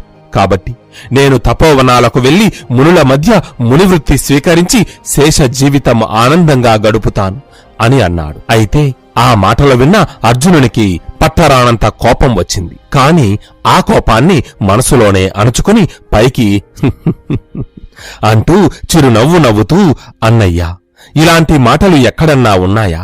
ఎప్పుడైనా విన్నామా? అరవీర భయంకరులమై యుద్ధంలో శత్రువులను ఓడించి రాజ్యలక్ష్మిని వరించాం. అదంతా మర్చిపోయి ఇప్పుడు మునివృత్తి స్వీకరిస్తానంటావేమిటి? అయినా మనం దుర్యోధనుని మాదిరి అధర్మంగా రాజ్యాన్ని పొందలేదు. ధర్మంగా యుద్ధంలో గెలుచుకున్నాం. ధర్మబద్ధమైన రాజ్యాన్ని పాలించకుండా వదిలేయడం ఎక్కడి ధర్మం? మరి అలాంటి వాడివి యుద్ధంలో అంతమంది రాజులను ఎందుకు చంపావు? ఇంతా చేసి ఇప్పుడు రాజ్యం వదిలి అడవులకు వెళితే లోకం మనల్ని చూసి నవ్వదా? పోనీ మనం యుద్ధం చేసినందువలన ఏమైనా పాపం సంక్రమించి ఉంటే ఆ పాపాన్ని అశ్వమేధము మొదలగు యాగాలు చేసి పోగొట్టుకోవచ్చు కదా. అంతేగాని క్షత్రియ ధర్మం వదిలిపెట్టి మునివృత్తి స్వీకరించడమేమిటి? అన్నయ్యా, అన్ని ధర్మాలకు మూలం సంపద. ఆ సంపద లేనినాడు మనిషి చచ్చిన వాడితో సమానం కదా. మరి ఆ విషయాన్ని నీవు కూడా ఆలోచించాలి. సంపదలు ఉంటే బంధువులు వారంతట వారే మన దగ్గరకు వస్తారు, మిత్రులు పక్కన చేరుతారు. సంపద ఉంటే శౌర్యమూ ధైర్యమూ కలుగుతాయి. సంపద సద్బుద్ధిని ప్రసాదిస్తుంది. కాబట్టి సంపద పురుషార్థములలో ఒకటి. అటువంటి రాజ్య సంపద మనకు ధర్మబద్ధంగా లభించింది. ఆ సంపదను అనుభవించడం మన కర్తవ్యం. ఇంకా వేదాలు కూడా ఈ విధంగా చెబుతున్నాయి. బలపరాక్రమాలు ప్రదర్శించి శత్రువులను సంహరించి రాజ్య సంపదను చేజిక్కించుకోవడం, యజ్ఞయాగాలు చేసి దేవతలను సంతోషపెట్టడం, చనిపోయిన తరువాత ఉత్తమగతులు పొందటం క్షత్రియ లక్షణం. కాబట్టి అన్నయ్య, క్షత్రియ ధర్మాన్ని అవలంబించి రాజ్యపాలన గావించు అని అన్నాడు. అయితే ఎన్ని చెప్పినా ధర్మరాజుకు తన మనసులో ఉన్న కలత వీడలేదు.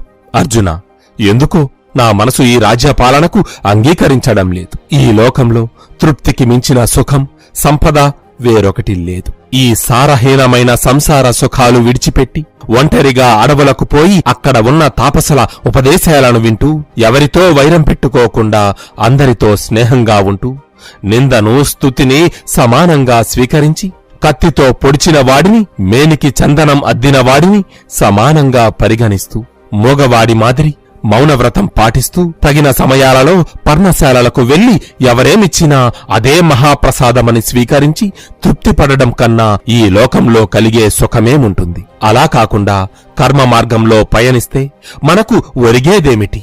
పాపం మూటగట్టుకోవడం తప్ప. కాబట్టి నేను మోక్ష మార్గానికి దూరం కాలేను. ఆ భగవంతుని దయవలన నాకు అమృతతుల్యమైన విజ్ఞానం లభించింది.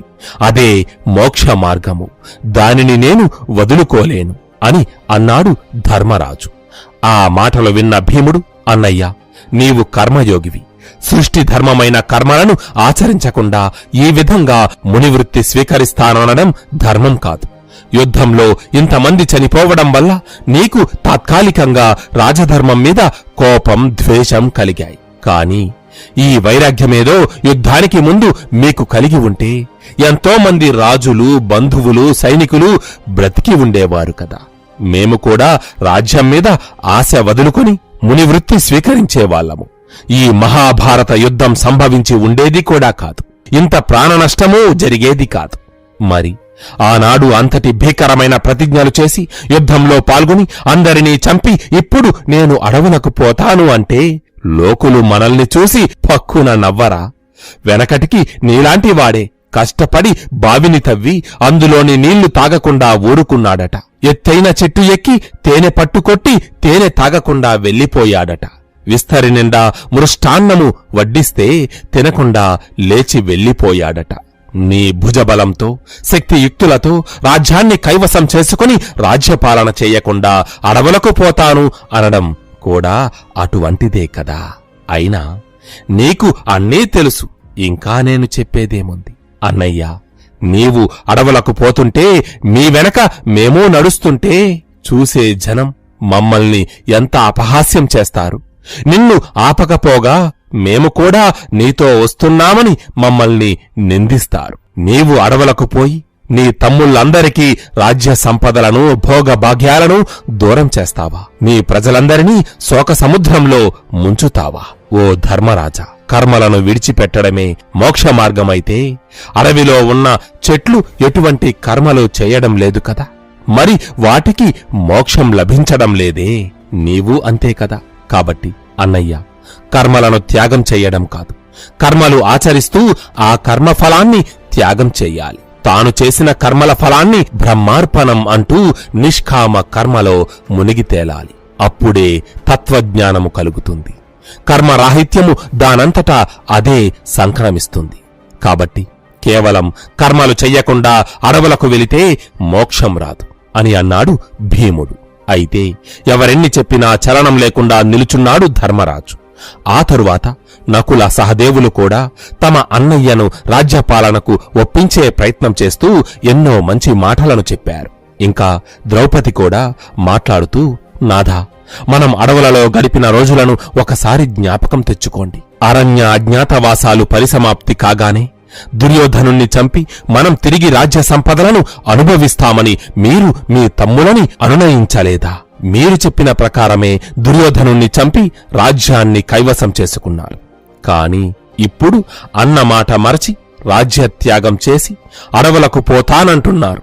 ధర్మాన్ని, సత్యాన్ని వ్రతముగా పెట్టుకున్న మీరు ఈ విధంగా చెయ్యడం న్యాయమా? రాజు ఎప్పుడూ పేద మనసుతో ఉండకూడదు.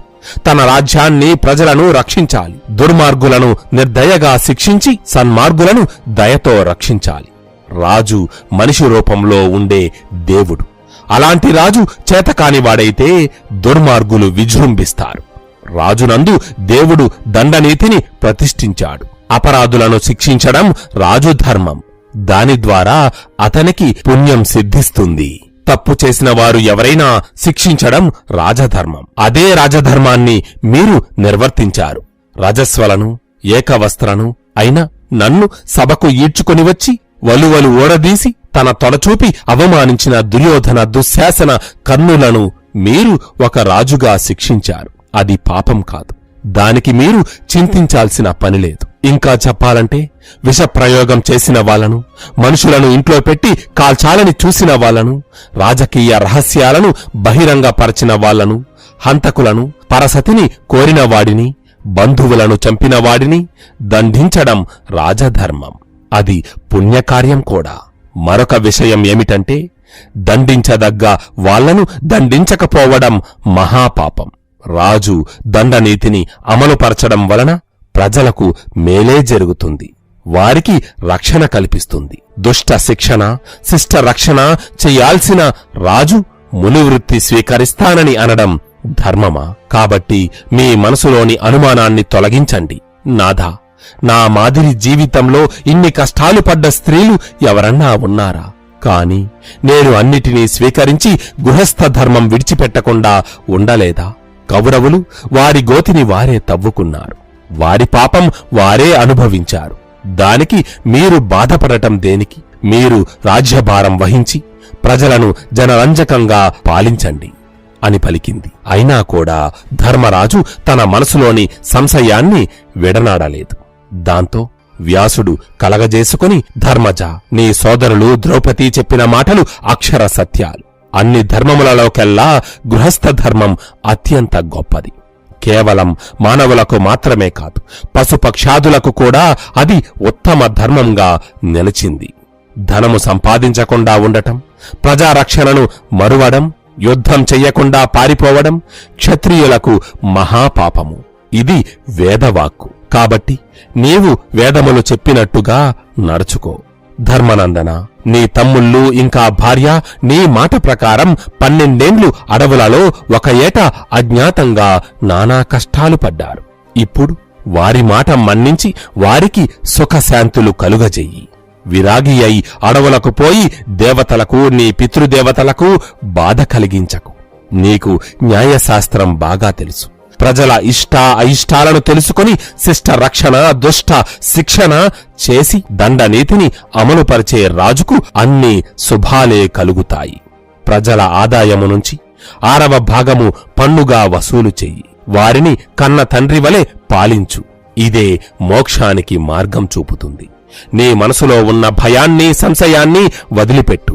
కాని ధర్మజ, రాజైన నాడు అహంకరించి కామక్రోధాలకు వసుడై ప్రజాకంటకంగా పాలిస్తే అతనికి ప్రజలు చేసే పాపాలలో 4వ భాగం చెందుతుంది. శత్రువులను నిర్మూలించడం క్షత్రియ ధర్మం. పాపాత్ములైన రాజులతో సంధి చేసుకోవడం దోషం. కాబట్టి నీవు యుద్ధం చేసినందుకు చింతించాల్సిన అవసరం లేదు. అది రాజుగా నీ బాధ్యత. నేను చెప్పిన మాటలన్నీ విన్నావు కదా. ఇకనైనా ఈ వైరాగ్యాన్ని వదిలిపెట్టు. రాజ్యాన్ని స్వీకరించు. రాజ్య పరిపాలన గావించు అని అన్నాడు. ఆ తరువాత అక్కడ ఉన్న నారదుడు మొదలగు మహారుషులు ఇంకా శ్రీకృష్ణుడు కూడా ధర్మరాజుకి ఎన్నో విధాలుగా నచ్చజెప్పారు. వారందరి మాటలను విన్న ధర్మరాజు వ్యాసుని వైపు చూస్తూ, మహాత్మా, మీరు చెప్పిన మాటలు నా మనసుకి శాంతి కలిగించాయి. మీరు ఆనతినిచ్చిన ప్రకారం నేను ధర్మ మార్గాన్ని అనుసరించి రాజ్యభారం వహించి అమంగళం కలగకుండా చూస్తాను. నా మీద కృపతో మీరు రాజధర్మములు, వర్ణాశ్రమ ధర్మములు, ఆపద్ధర్మములు తెలియజెప్పండి. నాకు చూడగా రాజధర్మము, ధర్మాచరణము పరస్పర విరుద్ధంగా తోచుచున్నాయి. అందుకని ఈ విధంగా అడుగుచున్నాను అని అన్నాడు. ఆ మాటలు విన్న వ్యాసుడు పక్కనే ఉన్న నారదుణ్ణి చూసి, నారద మహర్షి, ధర్మరాజుని మనం భీష్ముని వద్దకు తీసుకువెళ్ళాలి. ఆయన ద్వారానే ఇతడు సకల ధర్మములు తెలుసుకోవడానికి అర్హుడు అని అన్నాడు. దానికి నారదుడు కూడా అవునని చెప్పడంతో వ్యాసుడు ధర్మరాజును చూసి, ధర్మనందన, భీష్ముడు కురువృద్ధుడు. అతడు ఇంద్రాది దేవతలకు కూడా పూజ్యనీయుడు. కుటిలత్వము అంటే తెలియనివాడు. పరశురాముని వలన విలువిద్యా రహస్యాలను నేర్చినవాడు. పరమ పవిత్రమైన గంగాదేవి గర్భవాసమున జన్మించినవాడు. ఆయనకు తెలియని ధర్మములు లేవు. శవనుడు, మార్కండేయుడు, వశిష్ఠుడు మొదలగు మహారుషుల వద్ద ధర్మ సూక్ష్మములు తెలుసుకున్నవాడు. స్వచ్ఛంద మరణమును వరంగా పొందినవాడు. తన ప్రాణాలను తగిన సమయంలో వదలడానికి మేనిలో నిలుపుకొని ఉన్నాడు. అంతటి మహానుభావుడు భీష్మునికి నీవంటే ఎంతో అభిమానం. నీవు ఆయన వద్దకు వెళ్ళు. ఆయన నీకు జ్ఞానాన్ని, ధర్మాన్ని బోధించగలడు. పైగా భీష్మునికి అవసాన కాలము సమీపిస్తోంది. ఇంకా ఆలస్యం చెయ్యకు అని అన్నాడు. అయితే దానికి ధర్మరాజు, మునివర్య, ఎంతోమంది బంధువులను, మిత్రులను వధించిన వాడిని. నేడు పితామహుడు ఈ స్థితిలో ఉండడానికి కారణం కూడా నేనే కదా. మరి ఇప్పుడు నేను ఏ ముఖం పెట్టుకుని భీష్ముని వద్దకు వెళ్ళగలను? ఆయన కళ్ళలోకి చూస్తూ నాకు ధర్మమును ప్రబోధించండి అని ఎలా అడుగగలను అని అన్నాడు. దానికి శ్రీకృష్ణుడు, ధర్మజా, అలా అనుకోవడం ఎందుకు? మహితాత్మునికి నీ మీద ఎటువంటి కోపమూ లేదు. పైగా దీనికి వ్యాసమహాముని అనుజ్ఞ కూడా ఉంది. కాని ఈ బాధలో ఆయన వద్దకు వెళ్లడం మంచిది కాదు. ముందు నీవు రాజధానికి వెళ్ళు. ఆ తరువాత భీష్ముణ్ణి కలవవచ్చు. ఇప్పుడే వెళ్లాలని లేదు కదా. నీకోసం నీ సోదరులు, పురజనులు ఎదురుచూస్తున్నారు. హస్తినాపుర ప్రవేశం చేసి వారందరికీ ఆనందం కలిగించు అని అన్నాడు. ఆ ప్రకారం వ్యాసుడు, నారదుడు, శ్రీకృష్ణుడు చెప్పిన మాటలతో తన బాధను వదిలిపెట్టిన ధర్మరాజుకి రాజ్యపాలన మీద ఆసక్తి కలిగింది. ఆ తరువాత అక్కడ ఉన్న మనుషులందరికీ ప్రదక్షిణ చేసి నమస్కరించి వారి ఆశీర్వాదం తీసుకున్నాడు. దేవతలను పూజించి తన దర్శనం కోసం వేచి చూస్తున్న సామంతరాజులను కలుసుకున్నాడు. వారు ఇచ్చిన కానుకలను స్వీకరించాడు. ఆ తరువాతి రోజు ధర్మరాజు వేకువజామున నిద్రలేచి అభ్యంగన స్నానమాచరించి తెల్లని వస్త్రాలు, విలువైన ఆభరణాలను అలంకరించుకున్నాడు. 16 తెల్లటి గుర్రాలు కట్టిన రథాన్ని అధిరోహించాడు. భీముడు సారథి స్థానంలో కూర్చోగా అర్జునుడు వెనుక నిలబడి గొడుగు పట్టాడు. నకుల సహదేవులు వింజామరలు వీస్తున్నారు. శ్రీకృష్ణుడు, సాత్యకి ధర్మరాజు పక్కన నిలుచున్నారు. వాయిద్య ఘోష ఆకాశాన్నంటింది. విదురుడు, కుంతీదేవి, ఇతర అంతఃపుర స్త్రీజనులు వారికి సముచితమైన వాహనాలలో, పల్లకీలలో వస్తున్నారు. సామంతరాజులు తమ తమ సైన్యాలతో అన్ని పక్కల నుంచి, అన్ని వైపుల నుండి అనుసరిస్తున్నారు. వంది మాగధులు ధర్మరాజు గుణగణాలను, వంశచరిత్రను కీర్తిస్తున్నారు. వేద పండితులు వేద పఠనం చేస్తున్నారు. ఆ ప్రకారం ధర్మరాజు హస్తినాపుర ప్రవేశం గావించారు.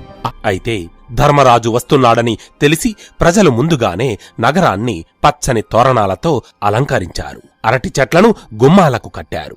పూర్ణ కలశాలను ఇంటి ముందు ఉంచారు. కస్తూరితో కల్లాపు చల్లి ముత్యాల ముగ్గులతో తీర్చిదిద్దారు. రాజ్యంలోని వారందరూ నూతన వస్త్రాలు ధరించారు. అంతటా పండుగ వాతావరణం నెలకొంది. ధర్మరాజు రాజవీధిలో నడుస్తున్నాడు. అతడిని చూసి హస్తినాపుర ప్రజలు తమలో తాము నలుదిక్కులలోని రాజులను జయించి రాజసూయ యాగం చేసి పేదలకు ధన కనక రత్నములను దానంగా ఇచ్చిన పాండురాజు పెద్ద కుమారుడు అతడే. సత్యాన్ని వ్రతముగా పాటించే ధర్మమూర్తి ఇతడే. ధర్మ నిరతుడిగా ప్రపంచం చేత కీర్తింపబడుతూ శత్రువులను జయించి రాజ్యలక్ష్మిని వరించిన మన మహారాజు ధర్మరాజు అతడే అని యుధిష్ఠరుణ్ణి కీర్తిస్తున్నారు. మరికొంతమంది భీమార్జున, నకుల సహదేవులను పొగుడుతున్నారు. ఇంకొందరు వ్రతాలు చెయ్యడంలోనూ, అదృష్టంలోనూ, ధైర్యంలోనూ ద్రౌపదిని మించిన మహాపతివ్రత మరొకరు లేరు అని అనుకుంటున్నారు. అలా ధర్మరాజు రాజమందిర ద్వారం దగ్గరకు చేరుకున్నాడు. బ్రాహ్మణులు, పుణ్యస్త్రీలు శోభన ద్రవ్యములతో ఎదురు వచ్చారు. వారు ఇచ్చినవి పుచ్చుకుంటూ ధర్మరాజు రథం దిగాడు. పురోహితుడైన దౌమ్యుడు, పెదనాన్న ధృతరాష్ట్రుడు మొదలగు వారితో సహా అంతఃపురంలోకి ప్రవేశించాడు. అయితే ఆ సమయంలో దుర్యోధనుడి మిత్రుడైన చార్వాకుడు అనే రాక్షసుడు ఒక బ్రాహ్మణుని వేషంలో అక్కడికి వచ్చాడు. అక్కడ ఉన్న మిగిలిన బ్రాహ్మణులతో కలిసిపోయి ధర్మరాజుతో, "ఓ ధర్మరాజా, సకల బ్రాహ్మణులు నన్ను తమ ప్రతినిధిగా పంపారు. వారి సందేశము విను. తండ్రులను, అన్నలను, తమ్ముళ్లను, పుత్రులను ఒక్కరిని మిగిల్చకుండా చంపాడు ఇతడేమి రాజు. విద్య నేర్పిన గురువు అని కూడా చూడకుండా ద్రోణుణ్ణి హతమార్చాడు. వీడిది ఒక బ్రతుకేనా అని ఈ ప్రకారం అందరూ నిన్ను అసహ్యించుకుంటున్నారు. ఇంకా నీకీ రాజ్యమెందుకు? బంధువులందరినీ చంపి రాజభోగాలు అనుభవిస్తున్నావా? నీకు మహాపాపం చుట్టుకుంటుంది" అని అన్నాడు. చార్వాకుని మాటలు విన్న అక్కడ ఉన్న బ్రాహ్మణులు ఒకరి ముఖాలు ఒకరు చూసుకున్నారు. అసలుకే అప్పటికే యుద్ధంలో మరణించిన తన వారిని తలుచుకుని బాధపడుతున్న ధర్మరాజు వారికి చేతులు జోడించి, "బ్రాహ్మణోత్తములారా, నేను మీకు మొక్కి వేడుకుంటున్నాను. నన్ను మీరు నిందించకండి, ఆదరించండి. వ్యాసుడు, నారదుడు మొదలగు మహామునులు ఆజ్ఞాపిస్తేనే నేను ఈ రాజ్యపాలనకు ఒప్పుకున్నాను" అని ప్రార్థించాడు. దానికి ఆ బ్రాహ్మణులు, "మహారాజా, ఈ మాటలు మావి కావు. ఎవరన్నారో ఎలా వచ్చాయో మాకు తెలియదు. నీవు ఉత్తమ క్షత్రియ ధర్మంతో సముపార్జించిన ఈ రాజ్యలక్ష్మి సుస్థిరతను పొందుతుంది" అని ఆశీర్వదించారు. ఆ తరువాత ధర్మరాజుని నిందించిన చార్వాకుని వంక చూశారు. తమ దివ్య దృష్టితో అతడు దుర్యోధనుని మిత్రుడని తెలుసుకున్నారు. "మహారాజా, వీడు బ్రాహ్మణుడు కాదు, దుర్యోధనుని స్నేహితుడైన ఒక రాక్షసుడు. కపట సన్యాసి వేషంలో వచ్చాడు. మిమ్మల్ని అనరాని మాటలన్నాడు. ఇతడు కుక్కలాగా మొరిగినంత మాత్రాన మీ కీర్తికి కలంకం అంటుతుందా? ధర్మాత్ములైన మీ తమ్ముళ్ల సాయంతో ఈ రాజ్యలక్ష్మిని చేపట్టండి" అని చెప్పి అక్కడ ఉన్న మునులందరూ కలిసి తమ తపశ్శక్తితో చార్వాకుణ్ణి భస్మం చేశారు. ఆ తరువాత పట్టాభిషేకానికి తగిన ఏర్పాట్లు జరిగాయి. కురుమహాసభలో ఎత్తైన బంగారు సింహాసనాన్ని ఏర్పాటు చేశారు. పెద్దలకు, మంత్రులకు, సామంత రాజులకు, సైన్యాధ్యక్షులకు ఎవరికి తగిన ఆసనాలను వారికి ఏర్పాటు చేశారు. ఒక శుభముహూర్తాన ధర్మరాజు తన మనసులోని బాధను దిగమింగుకొని రాజ్య సింహాసనాన్ని అధిష్ఠించాడు. అతనికి ఎదురుగా మరొక బంగారు ఆసనం మీద శ్రీకృష్ణుడు, సాత్యకి కూర్చున్నారు. ధర్మరాజుకి ఇరుపక్కల రత్నములు అలంకరించిన పీఠముల మీద భీమార్జునులు కూర్చున్నారు. వెనక పక్క వేసిన బంగారు ఆసనాల మీద నకుల, సహదేవులు కూర్చున్నారు. వారి పక్కన కుంతీదేవి ఒక ఉచితాసనము మీద ఆసీనురాలయ్యింది. శ్రీకృష్ణునికి దక్షిణ భాగంలో ధృతరాష్ట్రుడు, తూర్పు పడమర దిక్కున ధౌమ్యుడు, విదురుడు కూర్చున్నారు. ధృతరాష్ట్రుని వెనుక భాగాన సముచితమైన పీఠముల మీద గాంధారి, యుయుత్సుడు, సంజయుడు కూర్చున్నారు. అయితే ఆ సమయంలో కృపాచార్యుడు కూడా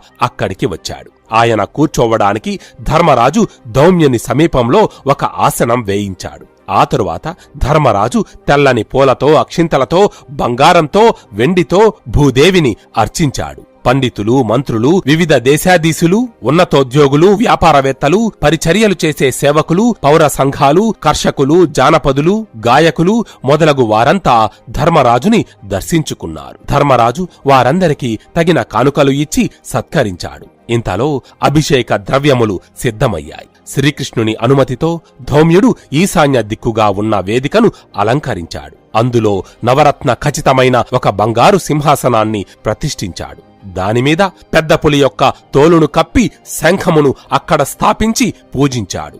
దాని చుట్టూ బంగారు పాత్రలలో గంగాజలం నింపి వాటిని మంత్రపోతంగా ఆవుపాలు, ఆవు నెయ్యి, ఆవు పంచతము, గోమయము మొదలగు పంచగవ్యములతో శుద్ధి చేశాడు. ధర్మరాజు చుట్టూ బ్రాహ్మణులు మంత్రపఠనం చేస్తున్నారు. ధౌమ్యుడు ధర్మరాజుని తన వెంట తీసుకుని పోయి సింహాసనం మీద కూర్చోపెట్టాడు. ఎదురుగా అగ్నిని వెలిగించి దేవతాయజ్ఞం చేశాడు. ఇంతలో శుభముహూర్తం సమీపించింది. దాంతో శ్రీకృష్ణుడు ధర్మరాజు దగ్గరకు వెళ్లి ఇంతకు ముందు పూజించిన శంఖాన్ని తీసి, ధర్మరాజా, నీవు ఈ కురు సామ్రాజ్యానికి అధిపతివి కమ్ము అంటూ అతడిని అభిషేకించాడు. ఆ సమయంలో ప్రశాంత మనస్కుడై ఉన్న ధృతరాష్ట్రునికి ధౌమ్యుడు ఒక బంగారు కలశమును చేతికి అందివ్వగా అందులో ఉన్న గంగాజలంతో ధర్మరాజుని అభిషేకించాడు ధృతరాష్ట్రుడు. ఆ తరువాత వారి వారి ప్రాధాన్యత ప్రకారం అందరూ వచ్చి ధర్మరాజుని అభిషేకించారు.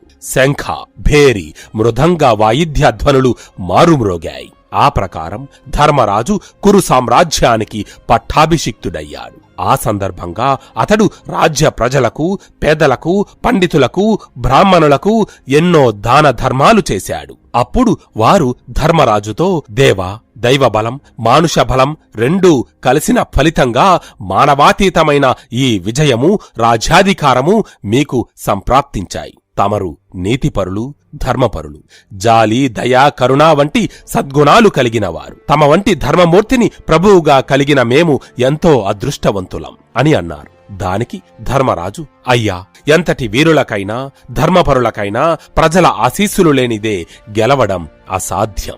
మీరు మాపై పెంచుకున్న ప్రేమాభిమానాలు, కురిపించిన దీవెనలు మాకు ఈ యుద్ధంలో విజయం సాధించి పెట్టాయి. అందుకు నేను మీకు కృతజ్ఞుణ్ణి అని పక్కనే ఉన్న ధృతరాష్ట్రుణ్ణి చూపెట్టి, మాకు తండ్రి, గురువు, దైవం అన్నీ ఈయనే. ఇంతకు ముందులాగానే అందరూ ఈయనని గౌరవించండి, ఆదరించండి. అదే మాకు సంతోషం కలిగిస్తుంది. మనందరికీ అధిపతి ఈ ధృతరాష్ట్రుడే అని మీరు మరవవద్దు అని చెప్పి సభ చాలించాడు ధర్మరాజు. ఆ తరువాత ధృతరాష్ట్రుణ్ణి, గాంధారిని రాజప్రసాదంలోకి పంపాడు. పౌరులను, జానపదులను సభ విడిచిపోవడానికి అనుజ్ఞ ఇచ్చాడు. కృపాచార్యుణ్ణి సగౌరవంగా ఆయన నివాసానికి పంపాడు. యువరాజుగా భీమసేనుణ్ణి, మంత్రాంగము నిర్వర్తించుటకు విదురుణ్ణి, న్యాయ వ్యవహారములను పర్యవేక్షించేందుకు సంజయుణ్ణి నియమించాడు. సైనికుల నియామకం, వారి జీతభత్యములను నిర్ణయించాడు. ఇక సకల కార్యనిర్వహణ బాధ్యతను నకులునికి అప్పగించాడు. అహంకారులను, దుష్టులను శిక్షించడానికి, పరాయి రాజ్యాల మీదకు దండెత్తడం, జయించడం తదితర కార్యాలకు అర్జునుణ్ణి నియమించాడు. సహదేవుణ్ణి తన ఆంతరంగిక కార్యదర్శిగా, ప్రధాన అంగరక్షకునిగా నియమించుకున్నాడు. మిగిలిన పదవులను అధికారములను వారి వారి అర్హతల ప్రకారం అందరికీ అప్పగించాడు. విదురుణ్ణి, యూత్సుణ్ణి, సంజయుణ్ణి చూసి మీరు ప్రతిరోజు రాజనగరంలో వారి యోగక్షేమములు పర్యవేక్షించండి. ఇంకా ప్రజాహిత కార్యాలను ఆయా అధికారులకు అప్పగించి అన్నీ సక్రమంగా జరిగేటట్టు చూడండి అని ఆజ్ఞాపించాడు. కుంతీదేవిని ద్రౌపదితో సహా అంతఃపురానికి పంపాడు. ఆ తరువాత బ్రాహ్మణుల అనుమతితో యుద్ధంలో చనిపోయిన తన బంధువులందరికీ భక్తితో శ్రాద్ధ కర్మలు నిర్వర్తించాడు. వారి పేరున ఎన్నో దానధర్మాలు చేశాడు. ద్రోణాచార్యునికి, ద్రుపదునికి, వారి వారి బంధువులకు, విరాటునికి, ప్రత్యేకంగా కర్ణునికి, అభిమన్యునికి పరలోక క్రియలు నిర్వర్తించాడు. దుర్యోధనునికి, అతని తమ్ముళ్లకి, ధృతరాష్ట్రుని చేత అపర కర్మలు వైభవంగా జరిపించాడు. ఎవరూ వారసులు లేని వారికి ధౌమ్యుని చేత కర్మకాండలు, దానధర్మాలు చేయించాడు. చనిపోయిన తన బంధువుల ప్రీతి కొరకు వారికి ఉత్తమ గతులు కలగడం కోసం రాజ్యంలో చలివేంద్రాలు పెట్టించాడు. సత్రాలు కట్టించాడు. చెరువులు తవ్వించాడు. దేవాలయాలు నిర్మించాడు. బ్రాహ్మణులకు గోవులను దానం చేశాడు. ఆ విధంగా వారి రుణం తీర్చుకున్నాడు. ఆ తరువాత శ్రీకృష్ణునికి ఎదురుగా నిలబడి, ఓ శ్రీకృష్ణ పరంధామ, నీ చల్లని చూపుల వలన నేను ఈ కురు సామ్రాజ్యానికి చక్రవర్తినయ్యాను. నా మనసు ఆనందంతో నిండిపోయింది. నీవు సదా మా వెన్నంటే ఉండి మమ్మల్ని కాపాడుతూ ఉన్నావు. నీవు లేకపోతే మేమెంత, మా పరాక్రమాలంతా. నీవు ఈ సృష్టికి ఆదిపురుషుడవని వేదాలు ఘోషిస్తున్నాయి. అయినా అసలు నీ గురించి పూర్తిగా చెప్పడానికి ఆ వేదాలకే సాధ్యం కాదు. ఇక మేమెంత? కేవలం నీ నామస్మరణ చేతనే సకల పాపాలు పోయి పుణ్యం కలుగుతుంది అంటూ ధర్మరాజు కృష్ణుడిని విష్ణు, విశ్వాత్మ, జిష్ణు, సర్వ, హంస, దామోదర, శంభు మొదలగు నామాలతో కీర్తించాడు. ధర్మరాజు మాటలకు శ్రీకృష్ణుడు సంతోషించాడు. అప్పుడు అంటూ ఒక చిరునవ్వు నవ్వి మాత్రం ఊరుకున్నాడు. తరువాత ధర్మరాజు పక్కనే ఉన్న తన తమ్ముళ్లను చూస్తూ, మీరందరూ నా వలన అడవులలో అష్టకష్టాలు పడ్డారు. అజ్ఞాతవాసంలో పరులకు ఊడిగం చేశారు. నా కోసం యుద్ధం చేసి నా అన్న వారందరినీ పోగొట్టుకుని అమితమైన దుఃఖానికి గురయ్యారు. నన్ను చక్రవర్తిని చేసి ధన్యుడని చేశారు. శ్రీకృష్ణుని దయతో మనకు సంప్రాప్తమైన ఈ రాజ్యాన్ని నాతో పాటు మీరు అనుభవిస్తూ రాజుని, మంత్రాంగాన్ని, ధనాగారాన్ని, హస్తినాపురాన్ని, మన సైన్యాన్ని, మన ప్రజలను, మిత్రరాజులను కంటికి రెప్పలా జాగరూకతతో కాపాడండి అని పలికి, భీమసేన, నీవు రారాజు దుర్యోధనుని మందిరంలో ఉండు. అర్జున, నీవు దుశ్శాసన మందిరంలో నివసించు. దుర్మర్శనుడు, దుర్ముఖుని మందిరాలలో నకుల సహదేవులు నివసిస్తారు అని చెప్పి విదురుణ్ణి, యుయుత్సుణ్ణి, సంజయుణ్ణి, ధౌమ్యుణ్ణి చూసి, మీకు ఇష్టం వచ్చిన భవనాలలో నివసించండి. మా పెదనాన్న ధృతరాష్ట్రుడు ఇప్పటిదాకా ఆయన ఉన్న భవనంలోనే నివసిస్తారు. శ్రీకృష్ణునికి, సాత్యకికి అర్జునుడి రాజప్రాసాదంలో విడిది ఏర్పాటు చెయ్యండి అంటూ ఆదేశాలు జారీ చేసి తన అంతరంగిక మందిరానికి వెళ్లిపోయాడు ధర్మరాజు. ఆ తరువాతి నుంచి యుధిష్ఠరుడు చెప్పినట్టుగానే అందరూ అతని ఆజ్ఞలను పాటిస్తూ తమ కర్తవ్యాలను నిర్వర్తిస్తున్నారు. అలా కాలం గడుస్తూ ఉంది. అయితే ఒకనాడు ఉదయం ధర్మరాజు శ్రీకృష్ణుడి మందిరానికి వెళ్ళాడు. అక్కడ ధ్యానంలో నిమగ్నుడై ఉన్న శ్రీకృష్ణుడికి చేతులు జోడించి నమస్కరించి, కృష్ణ, రాత్రి సుఖంగా నిద్రపట్టిందా? నీ మనసు ప్రశాంతంగా ఉంది కదా అని అడిగాడు. కాని ధ్యానంలో ఉన్న శ్రీకృష్ణుడు దానికి సమాధానం చెప్పలేదు. అది చూసి ధర్మరాజు, కృష్ణ, నిశ్చల మనస్సుతో ధ్యానిస్తున్నావు. కాని నాకు ఒక సందేహం. ఈ సృష్టికి ఆది అంతము నీవే కదా. కనబడేవి, కనబడనివి అన్నీ నీవే. పుట్టుక చావులు లేనివాడివి, సకల జీవుల రక్షకుడివి, పురుషోత్తముడివి. మరి అటువంటి నీవు ఎవరి గురించి ధ్యానం చేస్తున్నావు? దేనికోసం చేస్తున్నావు అని అడిగాడు.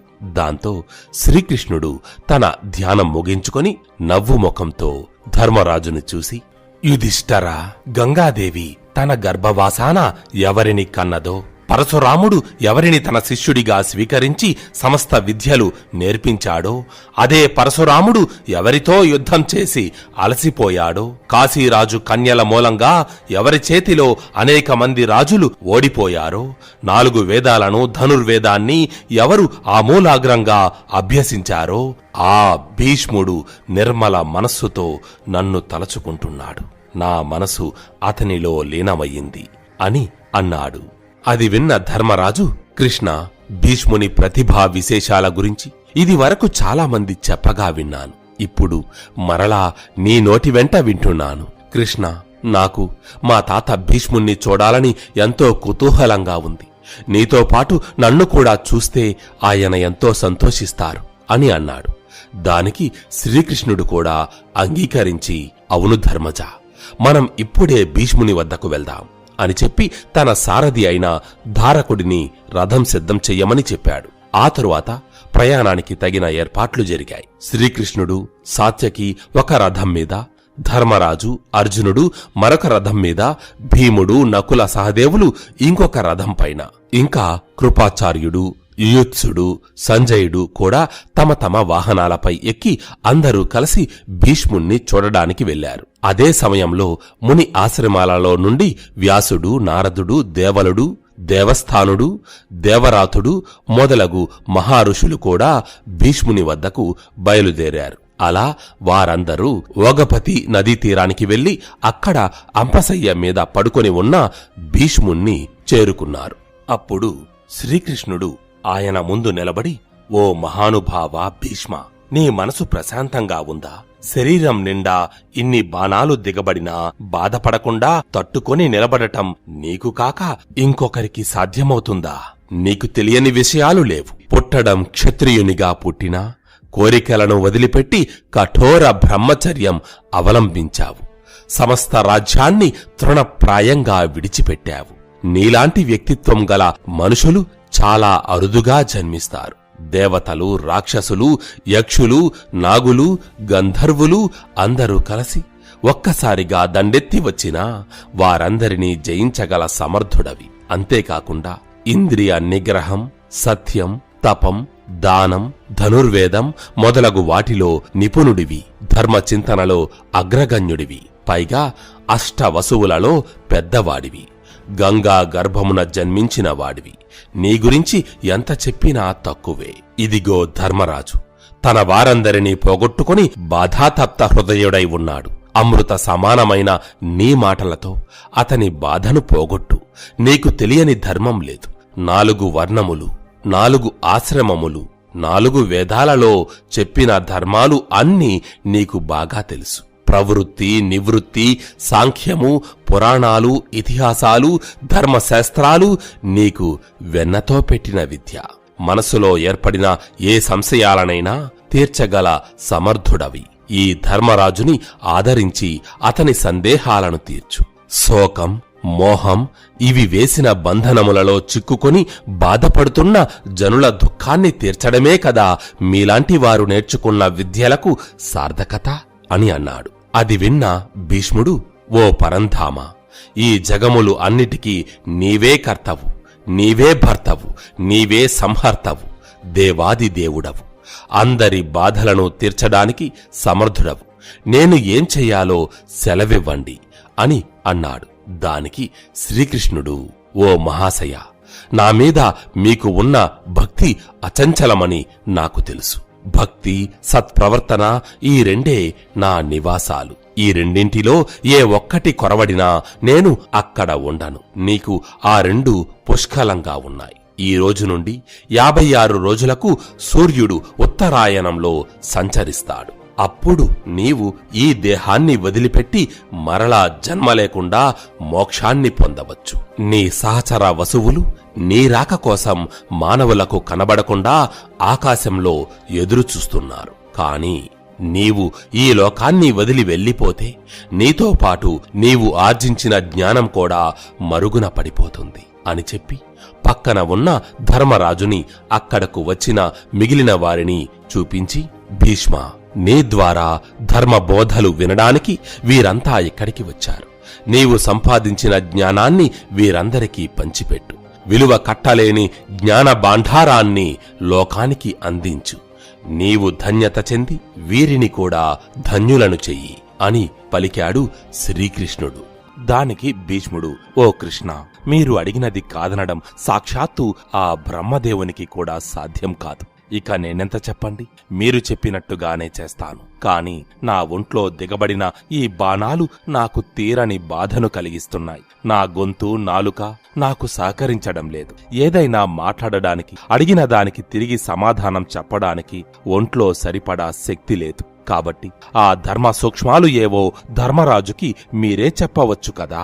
పైగా మీరు ఉండగా నేను చెప్పడం భావ్యం కాదు అని అన్నాడు. అది విన్న శ్రీకృష్ణుడు, భీష్మ పితామహ, మీ బాధ నాకు అర్థమవుతోంది. కాబట్టి అది పోగొట్టడానికి నేను మీకు 3 వరాలు ఇస్తున్నాను. మీ శరీరంలో గుచ్చుకున్న బాణాల వలన ఏ బాధ కలగకుండా, స్పృహ తప్పకుండా, నొప్పి తెలియకుండా, అసలు మీకు ఏమీ జరగనట్టుగా ఉండే వరాన్ని ప్రసాదిస్తున్నాను. అలాగే మీకు ఆకలి దప్పికలు లేకుండా ఇంకొక వరం ఇస్తున్నాను. ఇంకా మీ మనసు ఈ ప్రాపంచిక విషయాలలో చిక్కుకోకుండా దివ్య జ్ఞానంతో ప్రకాశించేటట్టు మరో వరం ఇస్తున్నాను. ఈ 3 వరాల సాయంతో ఇక మీరు ఏ ఆటంకం లేకుండా ధర్మరాజుకి జ్ఞానబోధ చెయ్యవచ్చు అని అన్నాడు. శ్రీకృష్ణుడు అలా అనడంతోనే భీష్ముని బాధ అంతా మటుమాయమైపోయింది. దాంతో భీష్ముడు ఎంతో సంతోషించి, దేవా, మీ దయవలన నాకు ఆకలి దప్పికలు కలగడం లేదు. నా మనసు చాలా ప్రశాంతంగా ఉంది. నేను ముసలివాడినైనప్పటికీ ప్రస్తుతం బాలుని వలె అత్యంత ఉత్సాహంగా ఉన్నాను. మీరు చెప్పిన ప్రకారం పాండవులకు చెప్పవలసినవన్నీ చెబుతాను. కాని నాకు ఒక సందేహం. మీరు సర్వజ్ఞులు కదా, ఇవన్నీ మీరే వారికి చెప్పవచ్చు కదా. కాని నన్ను చెప్పమనడంలో మీ ఆంతర్యం ఏమిటి అని అడిగాడు. దానికి శ్రీకృష్ణుడు అంటూ చిన్నగా నవ్వి, భీష్మ, ఈ లోకంలోని సమస్త యశస్సుకి కీర్తికి నేనే కారకుణ్ణి. ఇప్పుడు ఈ కార్యం చేయడం వలన నాకు కొత్తగా వచ్చే గౌరవం ఏమీ లేదు. ఈ అవసాన దశలో మీకు కీర్తి ప్రతిష్టలు కలగజేద్దామని మిమ్మల్ని చెప్పమని అడిగాను. ధర్మరాజు అడిగే అన్ని సందేహములను తీర్చే విధంగా నా జ్ఞానమును మీలోకి ప్రవేశపెట్టాను. దీనివలన మీ కీర్తి ఆ చంద్ర తారార్కము నిలిచి ఉంటుంది. మీరు ధర్మరాజు అడిగిన ప్రశ్నలకు చెప్పే సమాధానాలు ఈ లోకంలో ఉన్న ధర్మపరులకు మార్గనిర్దేశకాలవుతాయి. మీ జన్మ ధన్యమవుతుంది. కాబట్టి మీరు ధర్మరాజు అడిగే ప్రశ్నలకు తగు విధంగా సమాధానాలు చెప్పండి అని అన్నాడు. ఆ మాటలకు భీష్ముడు సంతోషించాడు. ఓ కృష్ణ, ఈ భరత వంశంలో ధర్మరాజు పరమ ధార్మికుడు. సత్యము, శాంతి, శౌచము మొదలగు సద్గుణాలకు అతడు ఆలవాలము. కామం వల్ల గాని, ధనం వల్ల గాని, భయం వల్ల గాని ధర్మం తప్పనివాడు ధర్మరాజు. అలాంటివాడు నన్ను ఏం అడగాలనుకుంటున్నాడో అడగమను, నాకు తెలిసినంతవరకు చెబుతాను అని అన్నాడు. అది విని శ్రీకృష్ణుడు, పితామహ, ఈ యుద్ధంలో అతని కారణంగా ఎంతోమంది రాజులు, సైనికులు మరణించారు. తనకు అయిన వారిని కూడా చంపుకున్నాడు. ఇప్పుడు మీ ముందుకు వస్తే మీరు ఏమంటారో నన్న భయంతో మీతో మాట్లాడడానికి సంకోచిస్తున్నాడు అని అన్నాడు. దానికి భీష్ముడు, కృష్ణ, యుద్ధం చెయ్యడం క్షత్రియ ధర్మం. శత్రుపక్షంలో ఉన్నది బంధువైనా సరే అతడిని చంపడంలో తప్పులేదు. పైగా దుర్యోధనుడి పక్షంలో చేరిన వారందరూ ధర్మాన్ని విడిచిపెట్టి అధర్మాన్ని ఆశ్రయించారు. అలాంటి వారిని యుద్ధంలో చంపడం పాపం కాదు. అధర్మం చేసే వారిని వధించడం పుణ్యమే అవుతుంది. ధర్మరాజు క్షత్రియ ధర్మాన్ని నెరవేర్చాడు. కాబట్టి ఇందులో అతడు సిగ్గుపడవలసింది ఏమీ లేదు అని అన్నాడు. ఆ మాటలు విన్న ధర్మరాజు చేతులు జోడించి భీష్ముని దగ్గరకొచ్చాడు. తన తలను ఆయన పాదాలకు ఆనించి నమస్కరించాడు. అప్పుడు భీష్ముడు ధర్మరాజుని దగ్గరకు తీసుకుని అతడి నుదిటి మీద ప్రేమతో ముద్దు పెట్టుకున్నాడు. ఆ తరువాత అతడి వైపు చూస్తూ, ధర్మనందన, నీ మనసులో మెదులుతున్న సందేహాలను అడగవయ్యా, నేను వాటిని తీరుస్తాను అని అన్నాడు. దాంతో ధర్మరాజు అడగడం మొదలుపెట్టాడు. భీష్ముడికి ధర్మరాజుకి మధ్య జరిగిన ఈ సంభాషణ ఎంతో అమూల్యమైనది, అద్భుతమైనది, అమోఘమైనది. ఒక మనిషి బ్రతకడానికి కావలసిన అనంతమైన జ్ఞానం ఇందులో పొందుపరచబడి ఉంది. ఏది ధర్మం, ఏది అధర్మం, ఏది మంచి, ఏది చెడు, భక్తి, వైరాగ్యం, జ్ఞానం, మోక్షం, ఇలా ప్రతి ఒక్క దాని గురించి భీష్ముడు ధర్మరాజుకి చెబుతున్నాడు అన్న నెపంతో వ్యాస భగవానుడు మనకు అందించాడు. కాని ఆ విషయాలను ఇలా 10-20 నిమిషాల ఆడియోలో, వీడియోలలోనో చెయ్యడం కంటే వాటన్నిటినీ ఒక దగ్గర సమకూర్చి 1-2 గంటల నిడివితో ఒక పెద్ద వీడియో మలచి మీకు అందించాలని అనుకుంటున్నాం. నన్ను నమ్మండి, మన జీవితంలోని ప్రతి సమస్యకు పరిష్కారం దొరికేలా ఆ వీడియో ఉంటుంది. ఇప్పుడు అయితే ఆ విషయాలను స్కిప్ చేసి ప్రధాన భాగంలోకి వెళ్ళిపోదాం. అలా భీష్ముడు ధర్మరాజుకి ఎన్నో ధర్మ సూక్ష్మాలను వివరించి అతని మనసులోని సంశయాలన్నిటినీ పోగొట్టాడు. శ్రీకృష్ణుడు చెప్పిన 55 రోజులు గడిచిపోయాయి. సూర్యుడు మకర రాశిలోకి ప్రవేశించాడు. ఉత్తరాయణం మొదలయ్యింది. దాంతో ఇక భీష్ముడు తన తనువు చాలించాలని నిశ్చయించుకున్నాడు. తన చివరి మాటలను ఒకసారి ధర్మరాజు వైపు చూస్తూ, ధర్మనందన, నేను చెప్పిన విషయాలు అన్నీ శ్రద్ధగా విన్నావు కదా?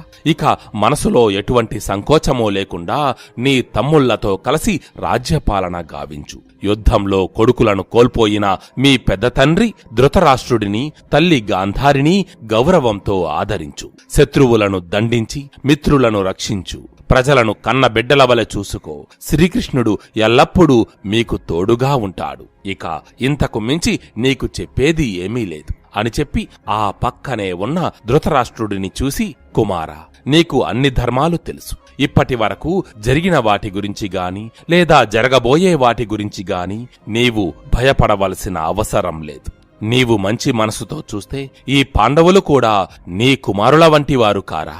కాబట్టి దయతో వారిని ఆదరించు. వారి సేవలు అందుకుంటూ రాజ్యపాలనలో ధర్మరాజుకి తోడుగా ఉండు. అసలు ఈ యుద్ధం ఎందుకు మొదలయ్యిందో, ఎవరి మూర్ఖత్వం వల్ల జరిగిందో నీకు బాగా తెలుసు. అటువంటి అవినీతిపరులైన కుమారుల మరణానికి నీవు చింతించకు అని చెప్పి ఇంకా అక్కడ ఉన్న వారందరితో కూడా తగిన రీతిలో మాట్లాడి శ్రీకృష్ణుని వద్ద అనుమతి తీసుకుని మౌనం వహించాడు భీష్ముడు. యోగధారణతో జీవాత్మను పరమాత్మతో అనుసంధానం చేశాడు. శరీరంలోని అన్ని వాయువులను తల పైభాగం వైపు ప్రయాణింపజేశాడు. ఒక్కొక్క అవయవం నుంచి ప్రాణములను వెనక్కి లాక్కుంటున్నాడు. ఆయా ప్రదేశాలలోని ఎముకలు మాయమవుతున్నాయి. అది చూసి అక్కడ ఉన్న వారందరూ ఆశ్చర్యపోతున్నారు. భీష్ముణ్ణి గట్టిగా కీర్తిస్తున్నారు. అలా భీష్ముని శరీరంలోని జీవాత్మ తల పైభాగాన్ని చీల్చుకుంటూ ఒక మహావొల్క మాదిరి ఆకాశంలోకి ఎగిరిపోయింది. కొంత దూరం వెళ్లి ఎవరికీ కనిపించకుండా అదృశ్యమైపోయింది. అది చూసి దేవతలు ఆకాశం నుండి పూలవాన కురిపించారు. దేవదుందుబులు మ్రోగాయి. సిద్ధులు, సాధ్యులు, మహర్షులు భీష్ముణ్ణి 1000 నోల్లా ప్రశంసించారు. ఆ ప్రకారం దేవవ్రతుడు అనగా మహామహితాత్ముడు భీష్ముడు స్వర్గలోకం చేరుకున్నాడు. భీష్ముడి జీవితం మనకు ఒక మనిషి ఎలా బ్రతకాలో తెలియజేస్తుంది. హస్తినాపురం వంటి మహాసామ్రాజ్యానికి రాజయ్యే అవకాశం, అలాగే అర్హత ఉండి కూడా తన తండ్రి కోసం రాజ్యాన్ని, సంతాన సుఖాన్ని వదులుకున్నాడు. జీవితం ఎన్ని పరీక్షలు పెట్టినా, ఎన్ని అడ్డంకులు కల్పించినా తను చేసిన ప్రతిజ్ఞను మాత్రం ఎన్నడూ విడవలేదు. తన యావత్ జీవితాన్ని హస్తినాపుర క్షేమం కోసం, ఆ రాజ్య సింహాసనంపై ధర్మాన్ని స్థాపించడం కోసమే అర్పించాడు. తనకు విద్య నేర్పిన పరశురాముడితో సమానంగా యుద్ధం చేశాడు. గాంధీవదారి అర్జునుణ్ణే మూర్ఛపోయే విధంగా కొట్టాడు. ఆయుధం పట్టనని ప్రతిజ్ఞ చేసిన శ్రీకృష్ణ భగవానుని చేత ఆయుధం పట్టించాడు. ఓపిక ఉన్నంత వరకు కాదు, ఊపిరి ఆగిపోయే స్థితిలో కూడా ధర్మరాజుకి ఎన్నో ధర్మాలను వివరించి ప్రపంచానికి అమూల్యమైన జ్ఞానాన్ని అందించి ఉత్తరాయణ పుణ్యకాలంలో తన ప్రాణాలను త్యజించాడు. అందువల్లనే మహాభారతమనే మహాకావ్యంలో మహామహితాత్ముడు భీష్ముడు తిరుగులేని యోధుడిగా, మహాపురుషునిగా నిలిచిపోయాడు. ముందు భాగంలో భీష్ముడు తనువు చాలించి స్వర్గాన్ని చేరుకున్నాడు. అలా ఆయన మరణించడానికి ముందు ధర్మరాజుకి చెప్పిన ధర్మ సూక్ష్మాలలోని మన నిత్య జీవితానికి అవసరమయ్యే కొన్ని ప్రధాన అంశాలను ఇప్పుడు మనం తెలుసుకుందాం. అయితే ఇప్పుడు చెప్పుకోబోయే ప్రతి విషయాన్ని ఏదో అలా విని వదిలేయకుండా వీలైనన్నిటినీ మన నిత్య జీవితంలోకి అన్వయించుకొని మనం మరింత మెరుగ్గా తయారవడానికి ప్రయత్నిద్దాం. ధర్మరాజు భీష్ముణ్ణి అడుగుతున్నాడు, పితామహ, ధర్మార్థ కామములలో రాజధర్మము గొప్పది. ఏనుగుకి అంకుశం ఎలాగో, గుర్రానికి పగ్గం ఎలాగో, అలాగే మానవ మనుగడకు రాజధర్మం అత్యంత ఆవశ్యకమైనది. మా పూర్వీకులు ఆచరించిన రాజధర్మాన్ని అనుసరించకపోతే అరాచకం పెరుగుతుంది, ధర్మం నశిస్తుంది. ఈ ప్రజలు చేసే పాపకార్యాలను అరికట్టడం రాజధర్మంతోనే సాధ్యమవుతుంది. అంతేకాకుండా ప్రజలు రాజుని ధర్మస్వరూపుడిగా భావిస్తారు. కాబట్టి రాజుకి రాజధర్మం తెలియడం చాలా ముఖ్యం. కాబట్టి పితామహ, నాకు రాజధర్మం గురించి ఇంకా అందులోని ధర్మ సూక్ష్మాల గురించి వివరించండి అని అడిగాడు. అయితే ఇప్పుడు భీష్ముడు ధర్మరాజుకు చెప్పే విషయాలు ఆనాటి రాజులకే కాదు, ఈనాటి నాయకులకు కూడా వర్తిస్తాయి. అసలు నాయకుడు అవ్వాలనుకునే వ్యక్తి ఎటువంటి లక్షణాలను కలిగి ఉండాలి? అలాగే ఒక నాయకుడు ప్రజలతో ఏ విధంగా నడుచుకోవాలి, తన చుట్టూ ఉన్న అధికారులను ఎలా నియంత్రణలో ఉంచాలి అన్న విషయాలను చాలా చక్కగా వివరించాడు. కాబట్టి అవేంటో ఇప్పుడు మనం తెలుసుకుందాం. ధర్మరాజు అడిగిన ప్రశ్నకు భీష్ముడు అతని వైపు చూస్తూ, ధర్మజ, తనకు మేలు జరగాలని కోరుకునే రాజు ముందుగా దేవతలను, గురువులను పూజించాలి. ఏ పని జరగడానికైనా దైవబలం, మానవ ప్రయత్నం రెండూ అవసరం. ఆ రెండింటిలో కూడా మానవ ప్రయత్నం అత్యంత ముఖ్యమైనది. ప్రయత్నంతో కష్టపడే రాజుకి దేవతలు కూడా సహాయపడతారు. కొన్ని సందర్భాలలో మానవ ప్రయత్నం ఫలించకపోయినా రాజు కలత చెందకూడదు. అది దైవ నిర్ణయంగా భావించాలి. రాజు శాంతి, దయ, జాలి, కరుణ, శీలము మొదలగు సుగుణాలను కలిగి ఉండాలి. అటువంటి రాజుకి కీర్తి ప్రతిష్టలు, సమస్త సుఖాలు సమకూరుతాయి. రాజు రాజ్యపాలనను విజ్ఞతతో నడపాలి. దానికి మంచి నడవడి, సత్యసంధత ముఖ్యమైనవి. దండనీతిని అనగా శిక్షలను ఏ విధంగా విధించాలి మొదలగు వాటిని చాలా జాగరూకతతో అమలుపరచాలి. అప్పుడే రాజు కీర్తిమంతుడవుతాడు. అలాగే రాజుకి దుర్గ రక్షణ ముఖ్యమైనది. రాజ్యం ఎప్పుడూ చతురంగ బలగాలతో రక్షింపబడుతూ ఉండాలి. రాజు తన రాజ్యంలో ఉన్న బ్రాహ్మణ, క్షత్రియ, వైశ్య, శూద్రులను సమానంగా చూడాలి. వర్ణ వివక్షత చూపకూడదు. అందరి మీద దయ చూపాలి. కాని అలాగని దయచూపడం అన్న నెపంతో మెతకగా ఉండకూడదు. ఈ విషయంలో బృహస్పతి చెప్పిన విషయాలను మనం గమనించాలి. రాజు అతిగా దయచూపడం వలన, మృదు ప్రవర్తన వలన ప్రజలలో చులకన అవుతాడు. అప్పుడు ప్రజలు తమ ఇష్టం వచ్చినట్టు ప్రవర్తిస్తారు, రాజుతో ఆడుకుంటారు. అదే రాజు మితిమీరిన కోప స్వభావం ఉన్నవాడైతే నియంత్రత్వం ప్రబలుతుంది.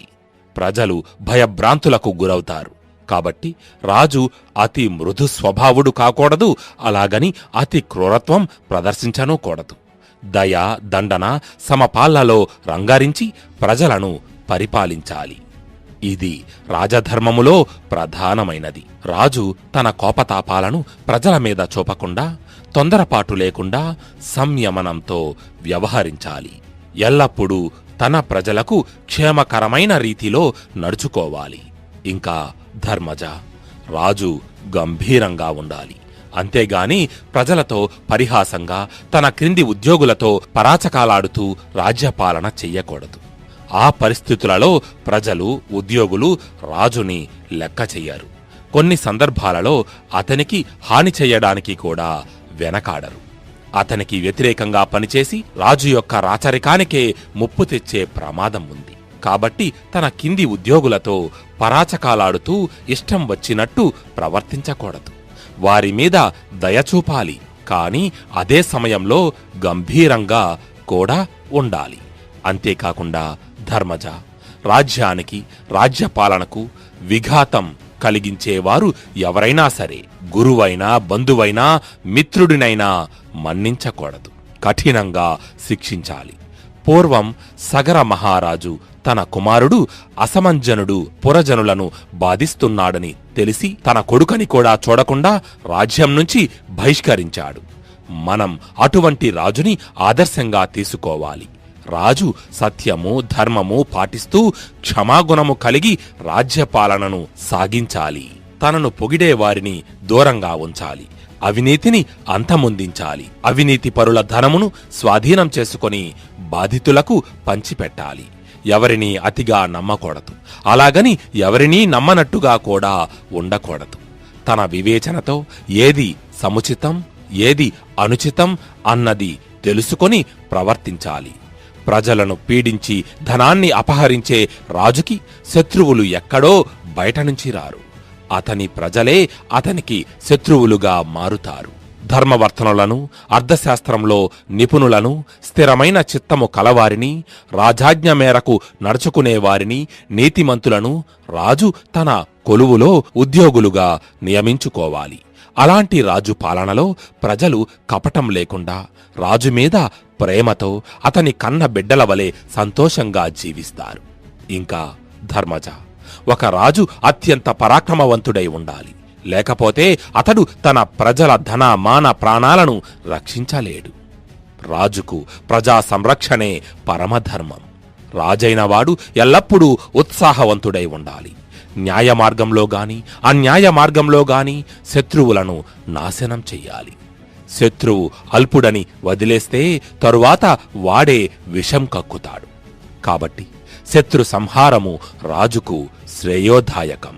ఆఖరుగా ధర్మజ, ఎన్ని అడ్డంకులు వచ్చినప్పటికీ వీరుడైన రాజు తన రాజ్యాన్ని దుర్మార్గుల పాలు కానివ్వకూడదు. చివరి వరకు పోరాడుతూనే ఉండాలి. ఇవి ఒక ఉత్తమ రాజుకి ఉండవలసిన ప్రధాన లక్షణాలు అని భీష్ముడు ధర్మరాజుకి వివరించాడు. అయితే ధర్మరాజు భీష్ముణ్ణి అడిగిన మరిన్ని ప్రశ్నలు ఏమిటి? వాటికి ఆ మహానుభావుడు భీష్ముడు చెప్పిన అద్భుతమైన సమాధానాలేమిటి? ఈ ధర్మ సూక్ష్మాలను తరువాతి భాగంలో తెలుసుకుందాం. జై ధర్మజ, జై జై భీష్మ, జై జై శ్రీకృష్ణ, జై జై महाभारत।